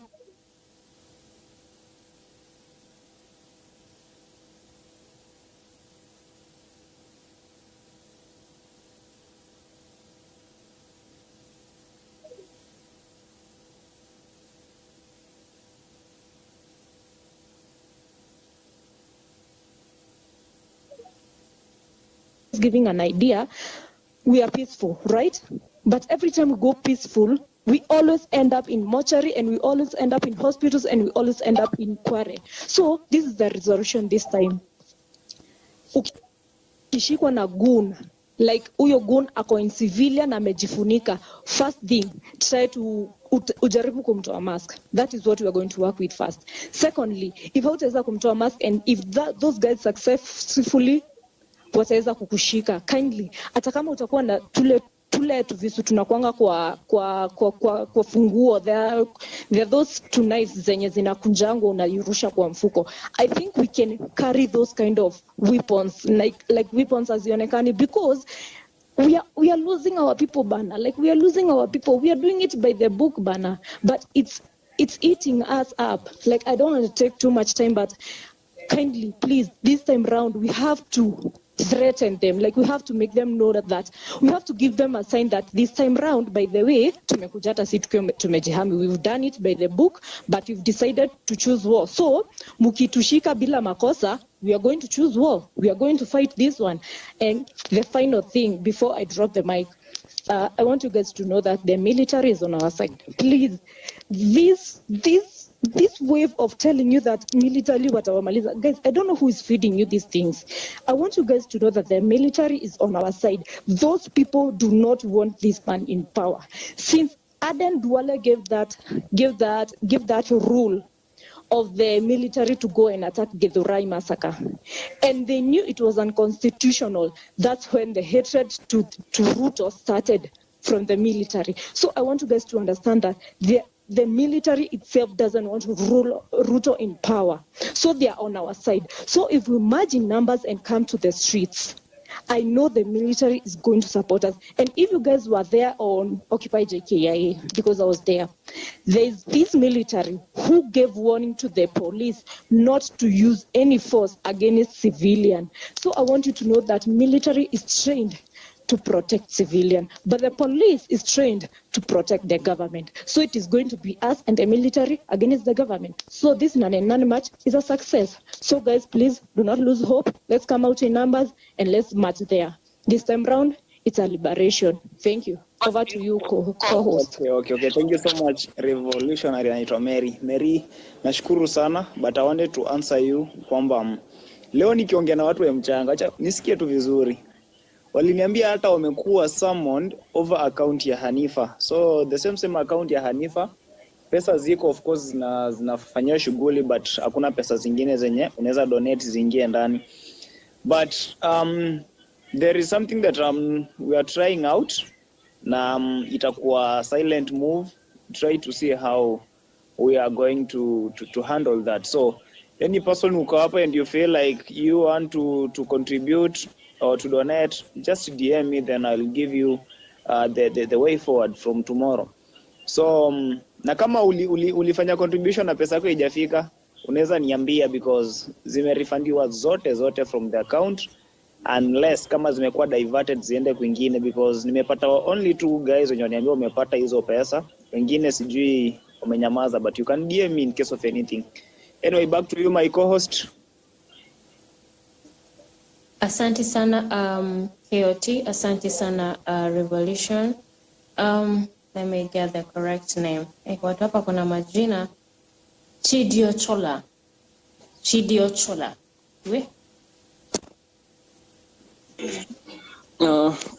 Asante sana Esther, hapo unanisikia?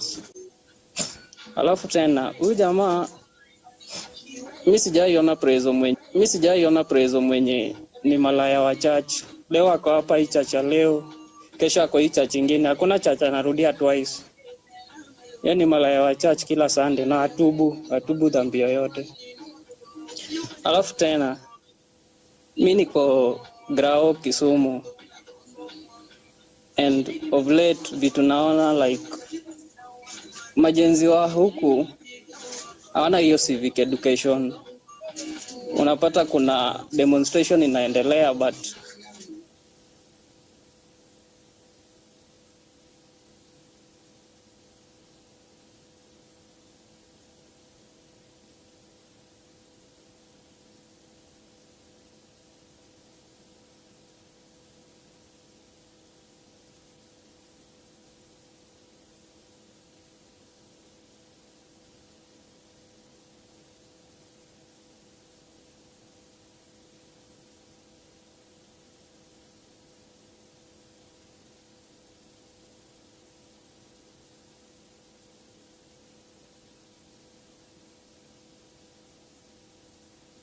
hizo.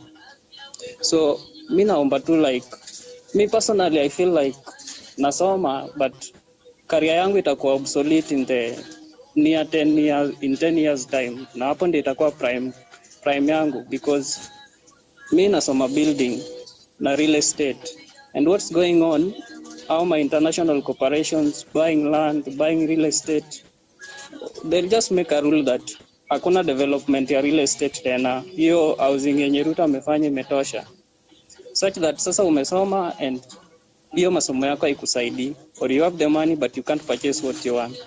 So mi na support everybody mwenye atakuwa street aenda to represent. Personally nikisema like streets, kwenda streets Kisumu, unapata like umeenda street hawezi enda like hakuna wase wa kwenda nao, so mi najitokeza najipata nimeenda mwenyewe, but okay, siwezi beba simu, siwezi beba nini, because goons pia wamechukua hiyo opportunity. So unapata nimeacha simu kwa nyumba but nimeenda pale solo ku represent, mimi nijirepresent, then unafika street unapata hakuna mtu kwa hapo peke yako. So the streets of Kisumu, Genz wa Kisumu tumeangushana sana, and I'm really sorry about that. That's why nilikuwa na hopes kana izafika Nairobi at least ni represent, hata kana jirepresent mwenyewe nao other guys wenye wanaogopa kufika street. Ningetamani sana nikuwe huko nijirepresent. You work hard, but in the long run you can't help anyone. Asante sana. So boss, fanya aje? Enda kwa timeline yangu, jamaa ameongea sasa tu. Enda kwa profile yangu, kuna link hapo yenye itakupeleka direct to my WhatsApp, ukuje nitakulipia fare kutoka Kisumu na nikupatia accommodation kwangu. DM sai. Asante sana KOT, asante sana Chidio. Majina ngumu huko. Nyola. Go ahead. Yeah, thank you. That's me. Yeah, good evening again to everybody. I would say first and foremost, as always, is sending my deepest sympathy and condolences to the fallen comrades and fallen heroes. In fact, that should not go unsaid. Then secondly, KOT didn't have... say that again? Okay, KOT, this is Jolamo again, and I've been with you guys since day one, and I've asked for this microphone like forever. It has never ever been given to me, but I wanted to say one thing. To implement this program, go on so fairly.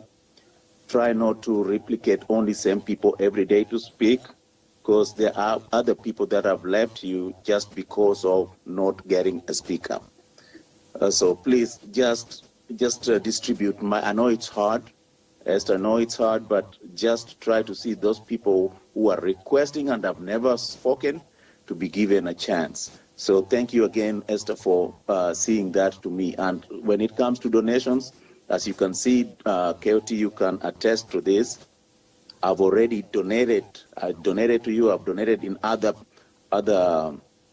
spaces as well, just to make you have at least enough data to have us or accommodate us talk on this thing here. But anyway, what I really wanted to talk about today is one thing here. This government here is a rogue government. It's a government that is still surviving on old principles, divide and rule, or divide and conquer. Now, as you can see, the lady that talked before, that's a tough name. The lady that talked before mentioned one thing here, that we need to gather all our strength and use it at a time when there's this division going on. I want to say this. So as long as you are in this forum here and you're still thinking like a Kikuyu, a Luo, a Taita, a Kamba, you guys are not going to achieve anything. Yes, the president is trying to make amends and appoint so many people. First and foremost, the ODM people that were appointed, we already know that is not a good pick, because these are people who criticize this government, and then at the same time, these are the same people that are going to bow down and say, hello, thank you so much for appointing me. And then hello, going to Raila's, the first move is going to Raila's house to pledge their allegiance to Mama Ida. I don't think they are geared to work for the Kenyans. So to me, that was a red flag. Secondly, this lady that has been appointed as who was deputy public prosecutor, I don't know her history well, but then again, we know prosecution has always failed us. Since this movement started, so many youth, very innocent blood, so many innocent hearts have been gunned down. We have not seen any prosecution, any state bring people to book. No arraignment, no trial, no anything. So to me, I feel like she could be, I don't know her, but she could be still part of the swamp. And we are in here to drain the swamp. I'm not going to look at myself that I'm from this, so I've been honored by these people. No. Or I'm going to look at myself that I'm from Makikuyu land and Gachagua is being kicked out. No. All these people are rotten. You and I know very well that the moment that you Gen Zs, I'm not a Gen Z, but the moment somebody is trying to bring in tribalism in you is totally diluting you from your neighbor. That is somebody telling you don't like your neighbor at all. I'm not saying that you should not be with a Kikuyu or you should not be with just your fellow Luos. I personally have worked in a very diverse areas, and all my people are totally different people.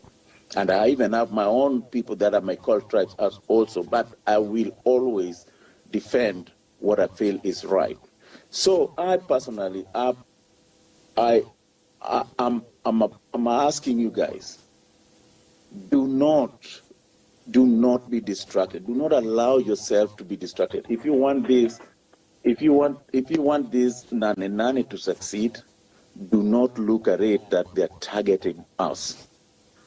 They were already targeting you guys by not providing you a good system to secure school loans, a good system to flow out of the college and start getting a job, a good system that can promote you economically by providing a space where all financial institutions can provide you with loans to even start your doing businesses. If that is, let's say, employment is swamped, you can start doing your own business, but you need finances. So if the government was doing it right, they don't have to give the banks money, but they should make policies that can make all these financial institutions start lending in a very fair way, you know.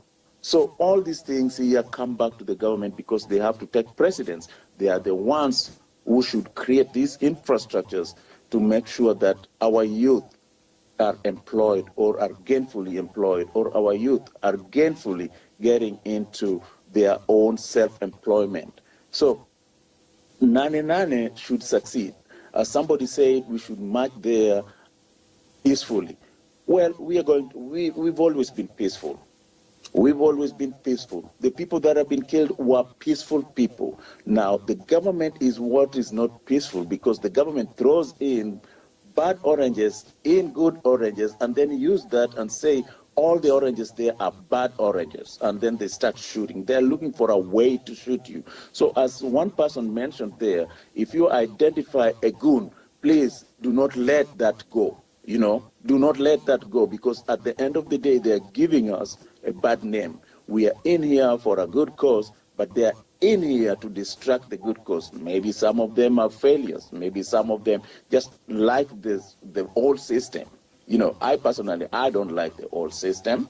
And I request you guys, if it's something we really want to do not go back and look at it that I am a Kikuyu, I am a Taita, I am a Luo, I'm this and that, I'm this and that, I'm this and that. Look at it for competency. Like the guys that President Ruto just appointed, are they competent enough? That's what I would say, because one, I know Wandai and what's his name, Mbadi, I don't know their capability in those fields, plus Hassan from from Mombasa, but I know they are liars. one thing that I know for right now for fact is they are liars. Hassan said in his videos, ask anybody who might be having a number to President Ruto to tell Ruto how such a liar he is. Now, after he was just given something as whatever, the first thing is he said he bowed to President Ruto and thanked him and totally believes in him. You see this? So we know that they are just selfish people. Mbadi said the same, and Wandai said the same. But now once these people, the appointments are made, they are bowing to the guy. Nobody is coming to say, thank you for giving me this opportunity. I will try my best to prove Kenyans that we still have people in here, because we know very well that cabinet ministers will be answerable to Ruto. Anyway, it will not be ODM, no matter what. It's not a political post. These are appointments made by the president. So we know very well that they will be answerable. There's nobody who is going to say no to what Ruto says. And finance bill will come back through Mbadi. You will see this. So I'm just using this opportunity to tell whoever is in here to make a decision. If you really want to do Nanenane, be sincere to yourself, go for what is right, and stand by what is right, and do it peacefully. You know, you can even go there and do a dharna according to the Indians. Just sit by the gate, not moving. Just sitting by the gate, not moving. You shall have sent a message that you are in there. And please, Coyote, I'm still here. I can support you in any way. I can buy you there. That does not mean that I'm supporting anarchy. No, I am just trying to help you out, to help other Kenyans who are in this space here and really are looking for justice. That's all I have to say for now. Asante sana Nyola. All right. Hashtag Nanenane March. All right. What I want us to do, because we are committed to the task, let us retweet, let us tweet, let us comment. Just pick something from your X posts, that is, or you can even write your own posts. What you feel is really agitating you, what you feel is really affecting you, write it down and use hashtag Nanenane March. We want to keep this trending before morning. It should be trending. And for us to do that, if you are new on X, I am sure when you come on X, let me just do a small training. When you see a post of anyone, the first part is about comment section. The second part is on retweeting or maybe tweeting what you want to do. And then if you love it, there's a place for you to show you love it. So let's do it right now to show the commitment that we're ready to move on this hashtag Nanenane March. We're ready for it, Nanenane. I should be seeing a lot of posts right now. And let's proceed. Raise your hand as we continue maybe talking of what we are to do, or maybe what yourself, maybe you've brought on board. If you have a team of people coming, yes, that check. Go ahead. Hello. I think the biggest challenge for me has actually been mobilizing my people. I am from Kirinyaga County, and I mean, not just Kirinyaga County, but Mwea constituency. And I have really tried. I have created a group of people in my area. I have tried my best to just try to mobilize, but I don't know watu tu ni kama wamelalia sijui blanketi gani, wako tu kwa usingizi.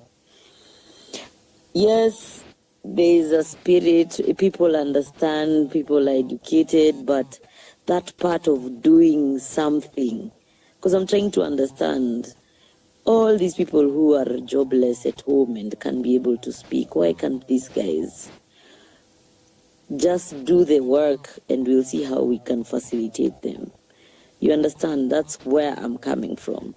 It's been quite a bit of a challenge, but I'm hoping for better.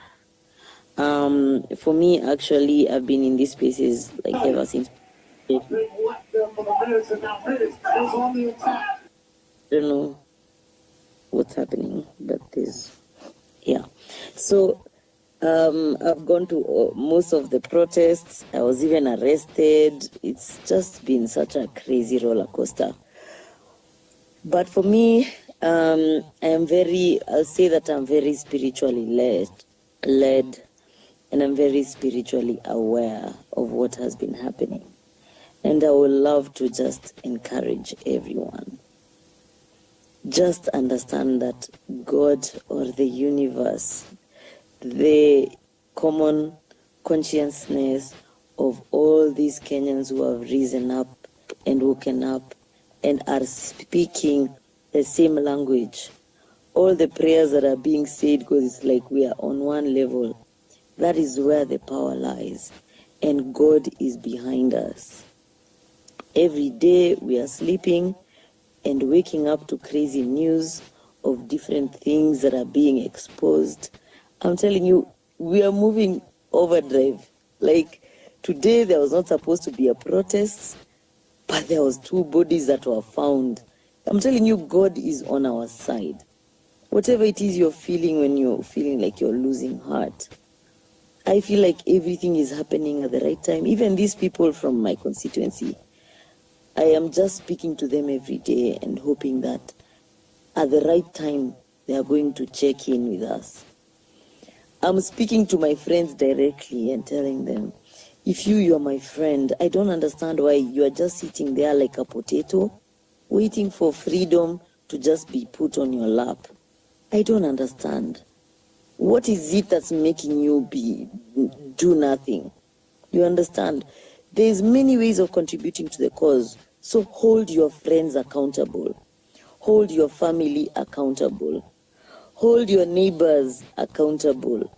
All your WhatsApp groups accountable. What are they doing for the movement? Because honestly, we need numbers.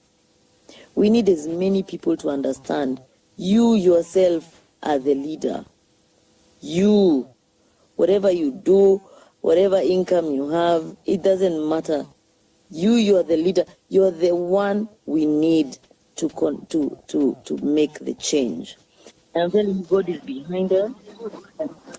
And the one thing that you have to understand is that this universal consciousness, the one request I have, I don't know if can you mute your mic? I don't know.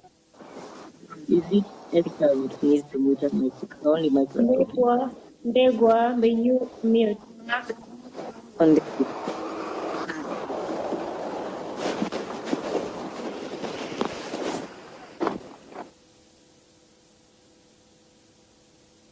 Yeah, good. So now I just wanted to encourage everyone.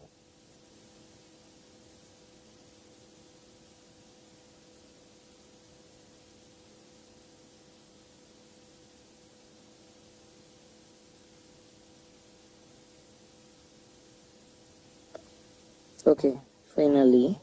Can you guys hear me? Yeah, go ahead. Okay, so I just wanted you guys to understand something very spiritual that you must do when you go to bed at night. Please visualize what a better Kenya looks like. That is my biggest challenge of the day.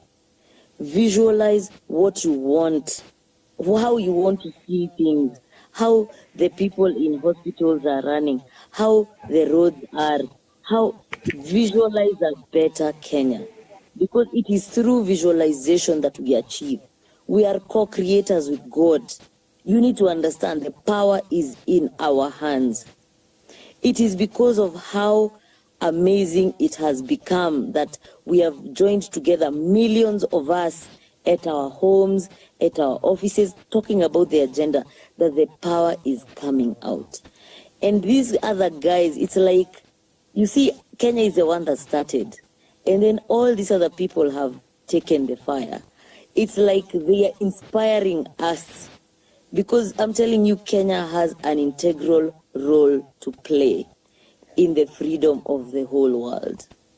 So you need to understand, all these videos that are being shared on our timelines about Venezuela, about Pakistan, they are to inspire us. They are to inspire you to understand the power that you have. It's like the black person needs to be the one leading the revolution. So we started it, they have taken it, and we are getting the baton back. And through the Nanenane march, we need to do the most. Mimi nikiona demonstration ingine ina happen, and that's why I was feeling like even all the institutions need to really like come out, have go-slows, boycott, try a way to demonstrate, because it's like this is the only thing that these people understand.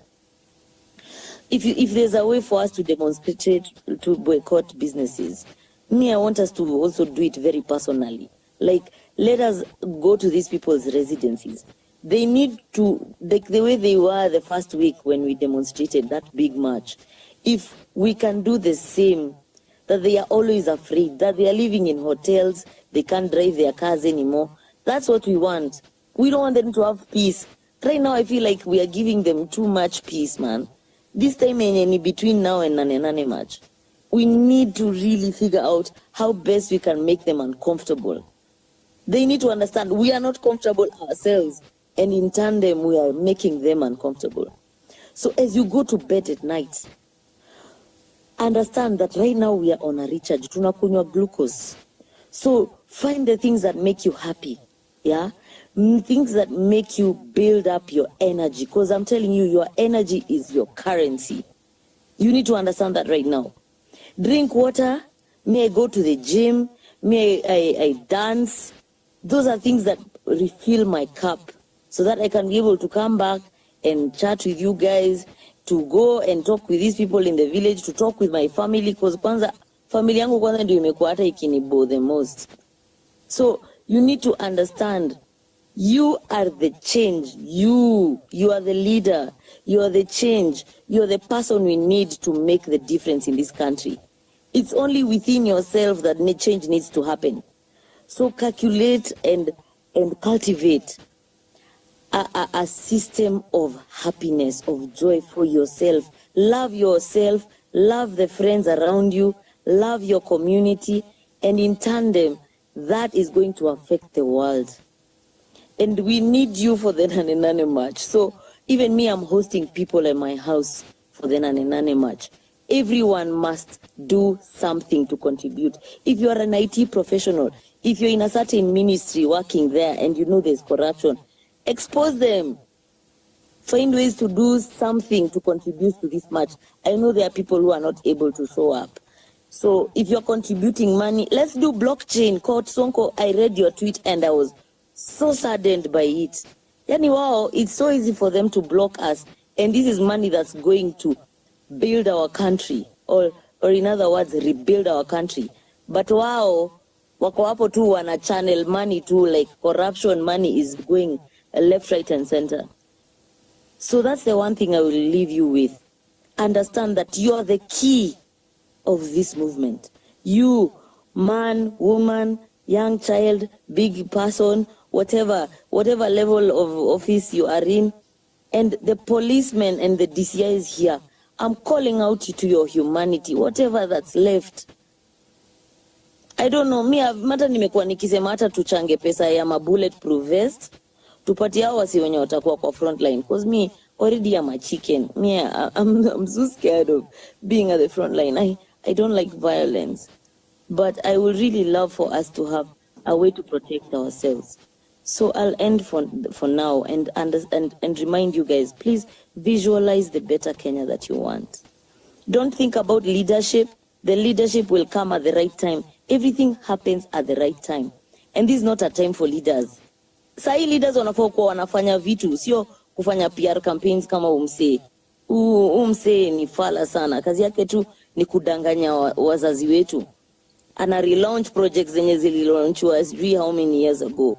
So please, if you can, if you are a leader wherever you are and you want to be a leader in the next step, I'll say this is the next version of Kenya because we are rebranding. We are out for construction right now.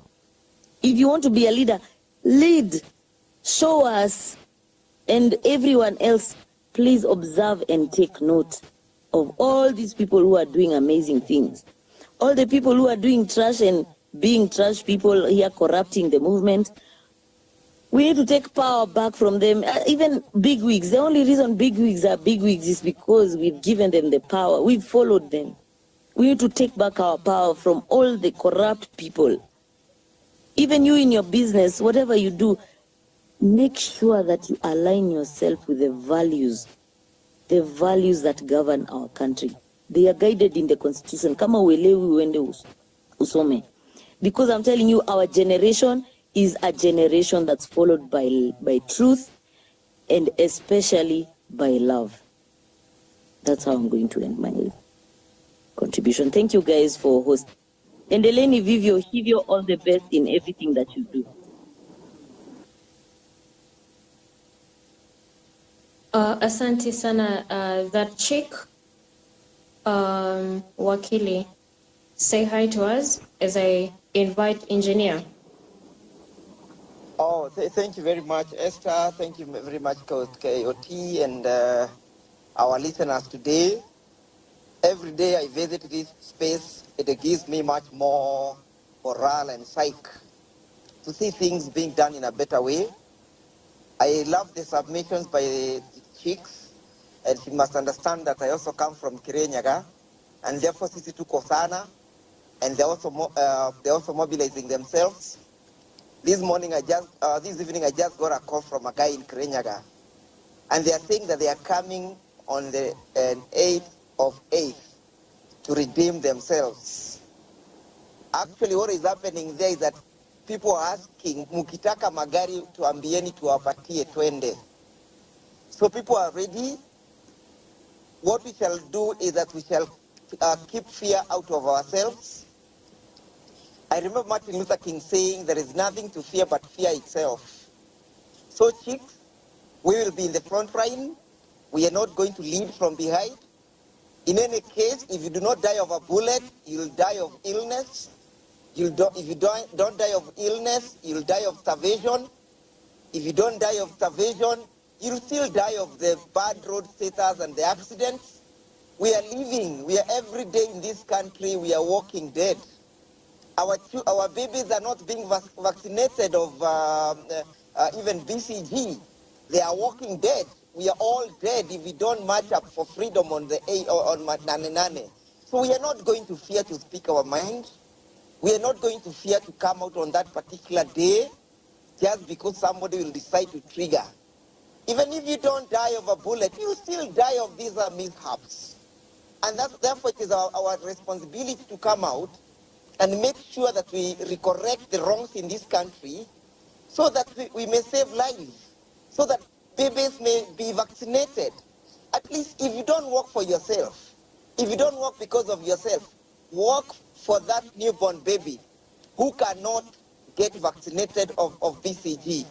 If you're not going to work for your freedom, work for the freedom of that young mother or the expectant mother who is not able to get tetanus in the hospitals. If you're not going to work for yourself, work for that cancer patient who cannot get any help from the NHIF or the social funds.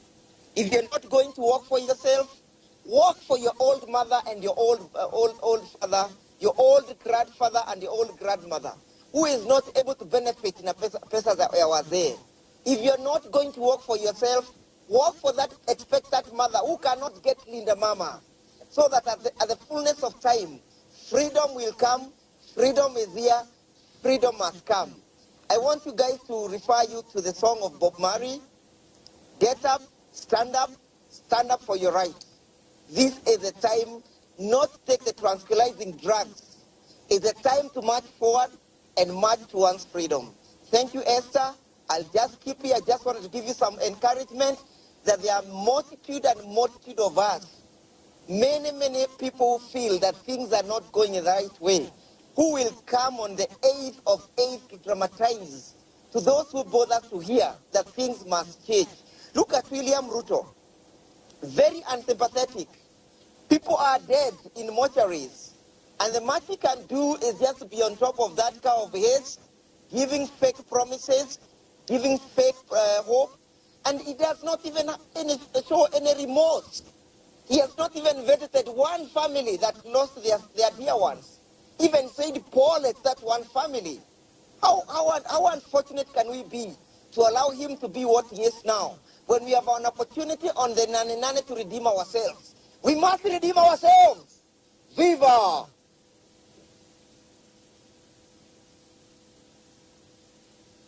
Esther, I end at that and encourage members and comrades to come out in large numbers.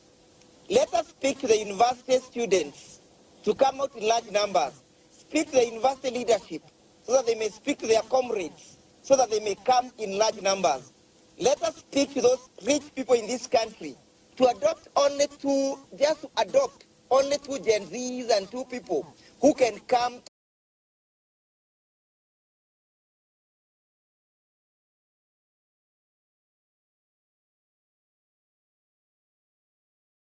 The Nanenane that we are pushing for, but they will need to have something that they will distribute and move around with. How can you participate? It does not have to be much, but the little that you can do will make an impact. So please know that we are in a battle and you cannot be left behind. We have to go until we win. God bless, and thank you very much for the great work. DK, PP, God bless. Thank you, JM. Thank you very much, and apologies on getting the name wrong. Oh, no, that's fine. PP knows why he was laughing. So thank you very much, JM. It is now 17 minutes to top of the hour, ladies and gentlemen. Thank you for being here with us. Home Run with PP is on a conversation that has been on everybody's top of the mind this week, the past month, which is civic education. And so before I jump on to the new speakers who we just admitted, maybe let me give Redemptor 2 minutes for a quick rebuttal that she wanted to do. Redemptor, for you 2 minutes, and then we can go on to the new speakers. Okay, very quickly. I was very ambiguous. I want everyone to know that I document the brutality of police during moments like this. That's why I was on Mizani 254 and I talked about, let's stop using the word they died. Let's start saying the word they were killed. And I saw it was picked up, and I'm seeing now people are holding even the press accountable. The other thing is, don't call them protesters. They're demonstrators, because protest and anti-government makes the state more aggressive towards the citizenry. The last thing is, DK, you said, if you're not there at the beginning, how do you know someone was not there at the beginning, even as a politician? So let's keep picking up more people you're so convicted in what you're doing. So it's easy for other people to see that you're very authentic in fighting for your country. The last one is, I don't want to beat about the bush about the messaging. So I'll just give you a list. 1, he rejected the finance bill, but he signed the appropriation bill. He said he had removed the office of the first and second lady. The parliament overruled that and gave them the salary. Now the killings, that is why people are still fighting. Because you can't take everything and still take life. So at the very beginning, the position of the president was 25 people had died. When the Kenya National Human Rights Commission was talking of 40. As we speak, he's at 40, when the Kenya National is at 60. And yesterday, we got information there are 50 unclaimed bodies at the city mortuary. I know we get very uncomfortable about this subject, but this subject is our very existence. If we have no value for life, if we do not respect human rights, hakuna kitu tunafanya. Kwa hizi campaign zote, hata even if you're given the best governance and then someone takes your life, hakuna kitu umefanya. So I am urging the experts in packaging the message. Why is Nanenane there? The whole world knows that all the ministers were fired. The world doesn't know they were rehired. The world doesn't know that the opposition joined hands with the government, kudhulumu mwananchi, that on the blood of the young people who went to fight for their rights, people have gotten appointments. That is more important than printing a poster written Nanenane. The same way you did in June, until all of us were proud of you that these people know what they are fighting for. You must do that. Otherwise, people will just say these people are disgruntled, they are watosheki, wanapewa kila kitu. Hakuna kitu mmepewa. The last thing you have, young people of this country, is your voice. Use it wisely and don't just make noise. Pass messages. So repackage the messages you've stopped. I know people have gotten into their little holes, but I know out there's a lone wolf who works very hard for his country. Atatengeneza hiyo poster. Make the message very clear that we were given with the one hand and it was taken and more was taken. Human life. From the day Rex died, I woke up. And I'm part of this because we have to allow young people to live. It is shameful for old men who kill young men who are fighting for a right to be a Kenyan. Because si tafadhali, they were born here, they will die here under natural causes, not caused by the bullet. Asanteni. Asante, thank you, Redemptor, for that. And on the comment sections, I see a lot that everybody is sharing. Maybe I will just mention one or two before I jump onto some of the new speakers. I see Vaminita Dekuna says, because we have different opinions that are going on as far as civic education is concerned. He says, can civic education really help us, especially in terms of unifying all Kenyans against a common enemy? The biggest weakness we have and the biggest tool that saves the political class time and time again is our disunity. Revolution now. There's Otieno, that is 254, Austin Steve. He says civic education is a study of the rights and duties of citizenship. It encompasses various aspects of how government works, the legal system, and the role of citizens in a democracy. The primary aim of civic education is to prepare individuals to be informed, responsible, and I think he has some more. I'll read that later. One of the other comments that I also wanted to read out. Yes, one from Ima. Ima says, good evening, PP. Today I tried educating the Buddha guys in Narok. These guys were paid a mere 50 bob and wanasema hawataki kuharibu inchi sasa. The backlash I got hata ilinivunja moyo, but I will not give up. Those are some of the comments that we are getting so far. Please keep sharing your comments and your thoughts on the topic today. I will jump to at least two speakers before we get to the top of the hour. Let me start with Mr. Man. MR Man. Ken, how are you?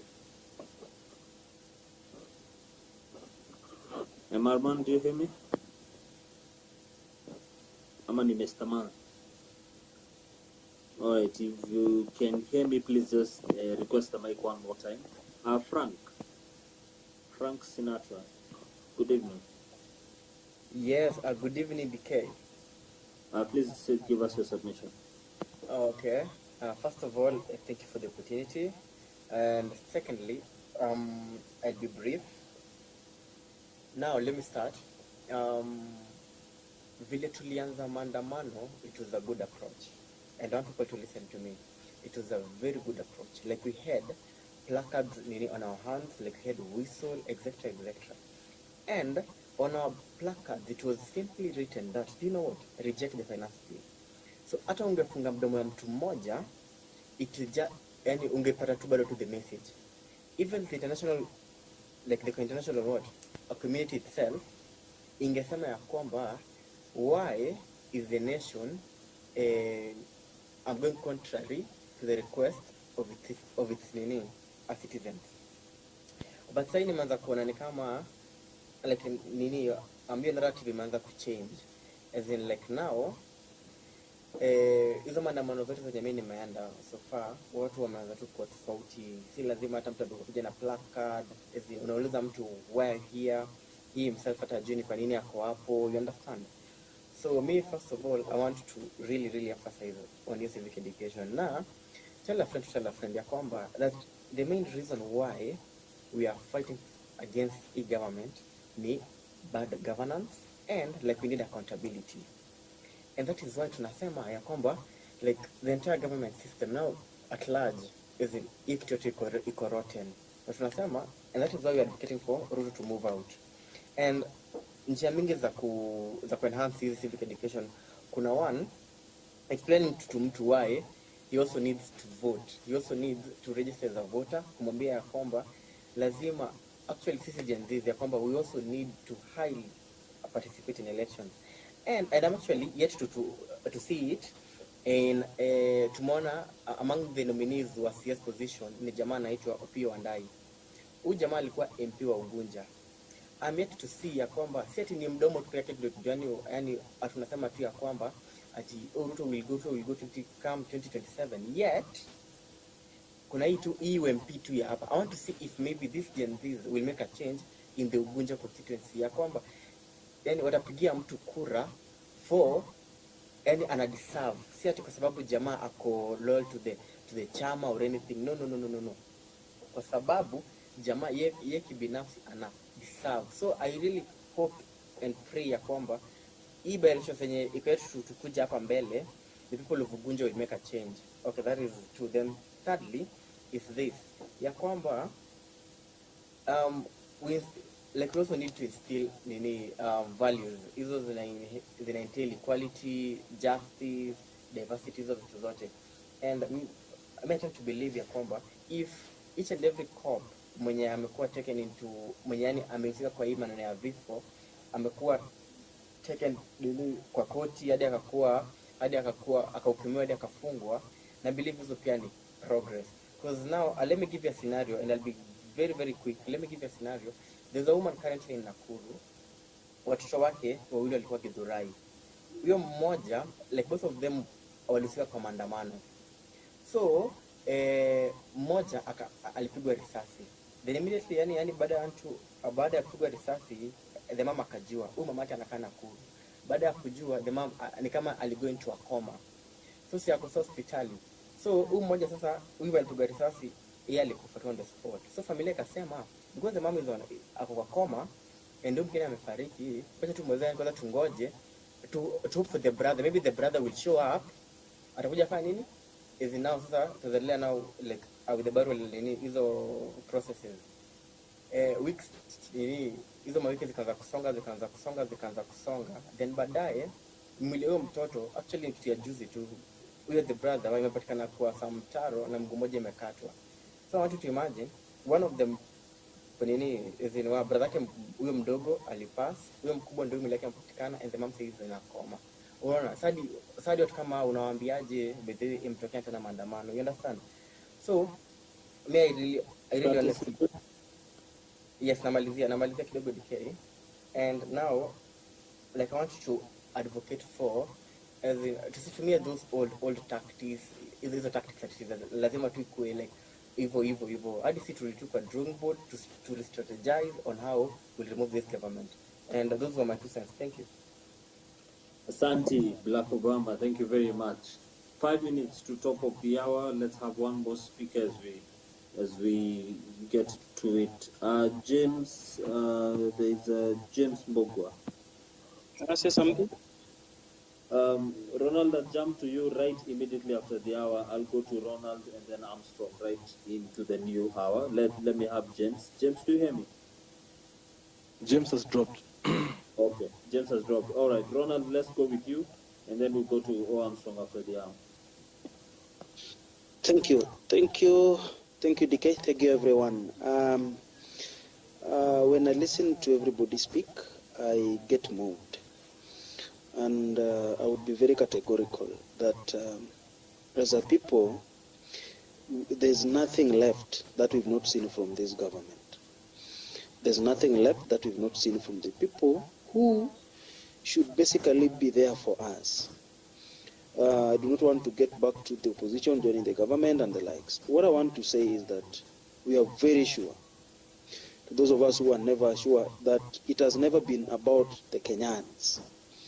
it's always about them. And when I say them, you basically understand that it's the political class. And I think there's a guy who made a statement sometimes back and said that all politicians are cousins. They'll always do anything in their favor. If anything touches them, then they'll always gang up to ensure that they do it to favor them. Now, for me, if you ask me, so many things which people are really wondering about, for me, are non-issues. Because it's a simple game. Just waking up and finding your way to town and in groups, because we really need to internalize the fact that there is power in our numbers. When the number is big, then literally we'll definitely achieve that which we need to achieve. And that is exactly what transpired on the 25th. And that is why we were able to make the history. Because literally, even if the police have to kill, they can never kill like 500,000 people. So if you ask me, for me, my prayer would be, if it's possible, then just get out of where you are. If you get pained by that which is transpiring today, just get out of your comfort zone. Then just walk. Because the truth is, most of us, people who are pained by some of the evil deeds of this government, are people who have the level of rationale, which will definitely tell you that you need not to steal, you need not to loot, you need not to get to quick mart to steal, you need not to destroy someone's business, but you need to walk and speak that which the government understands. And it's true that most of us, there was infiltration of the mandamanos by those who were paid, and we've seen them.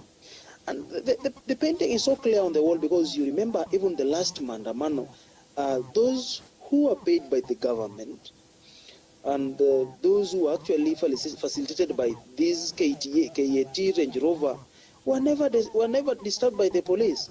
And so the police definitely identifies themselves by those who are sent by the government to interrupt that which is actually giving Kenya the best face.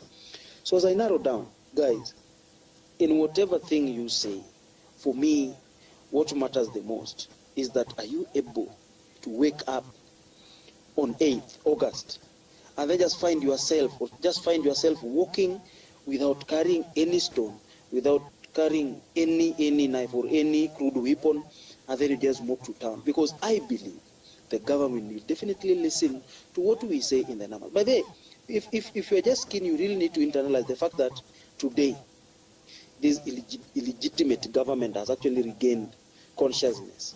And that's why you see the president is all over on top of the vehicles in the campaign mood, speaking so many, giving so many promises which can never be met, by the way. And just to narrow down, please, if you feel the pinch, if you feel the pain, then this is not the time to start thinking of so many things, but the time for action. Because we are able to give the government and the president time to do the best, but he did. Thank you. Thank you, Ronald. Thank you very, very much. And thank you to all the speakers that have been speaking to us the last hour. We appreciate all your input and all your suggestions. Pipi, before I hand over the mic to you, please give us a jingle.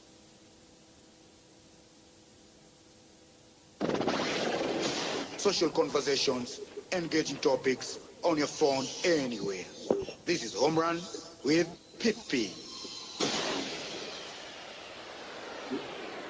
Remember, you can join us on the comment section and share with us your thoughts as we go on. Tipja is up on the bar 0721948229.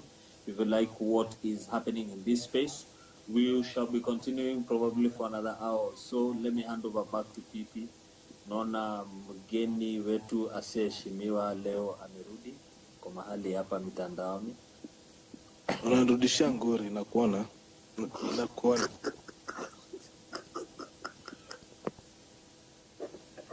I was just having an evening of my time here. And then you received a stray bullet. Sure.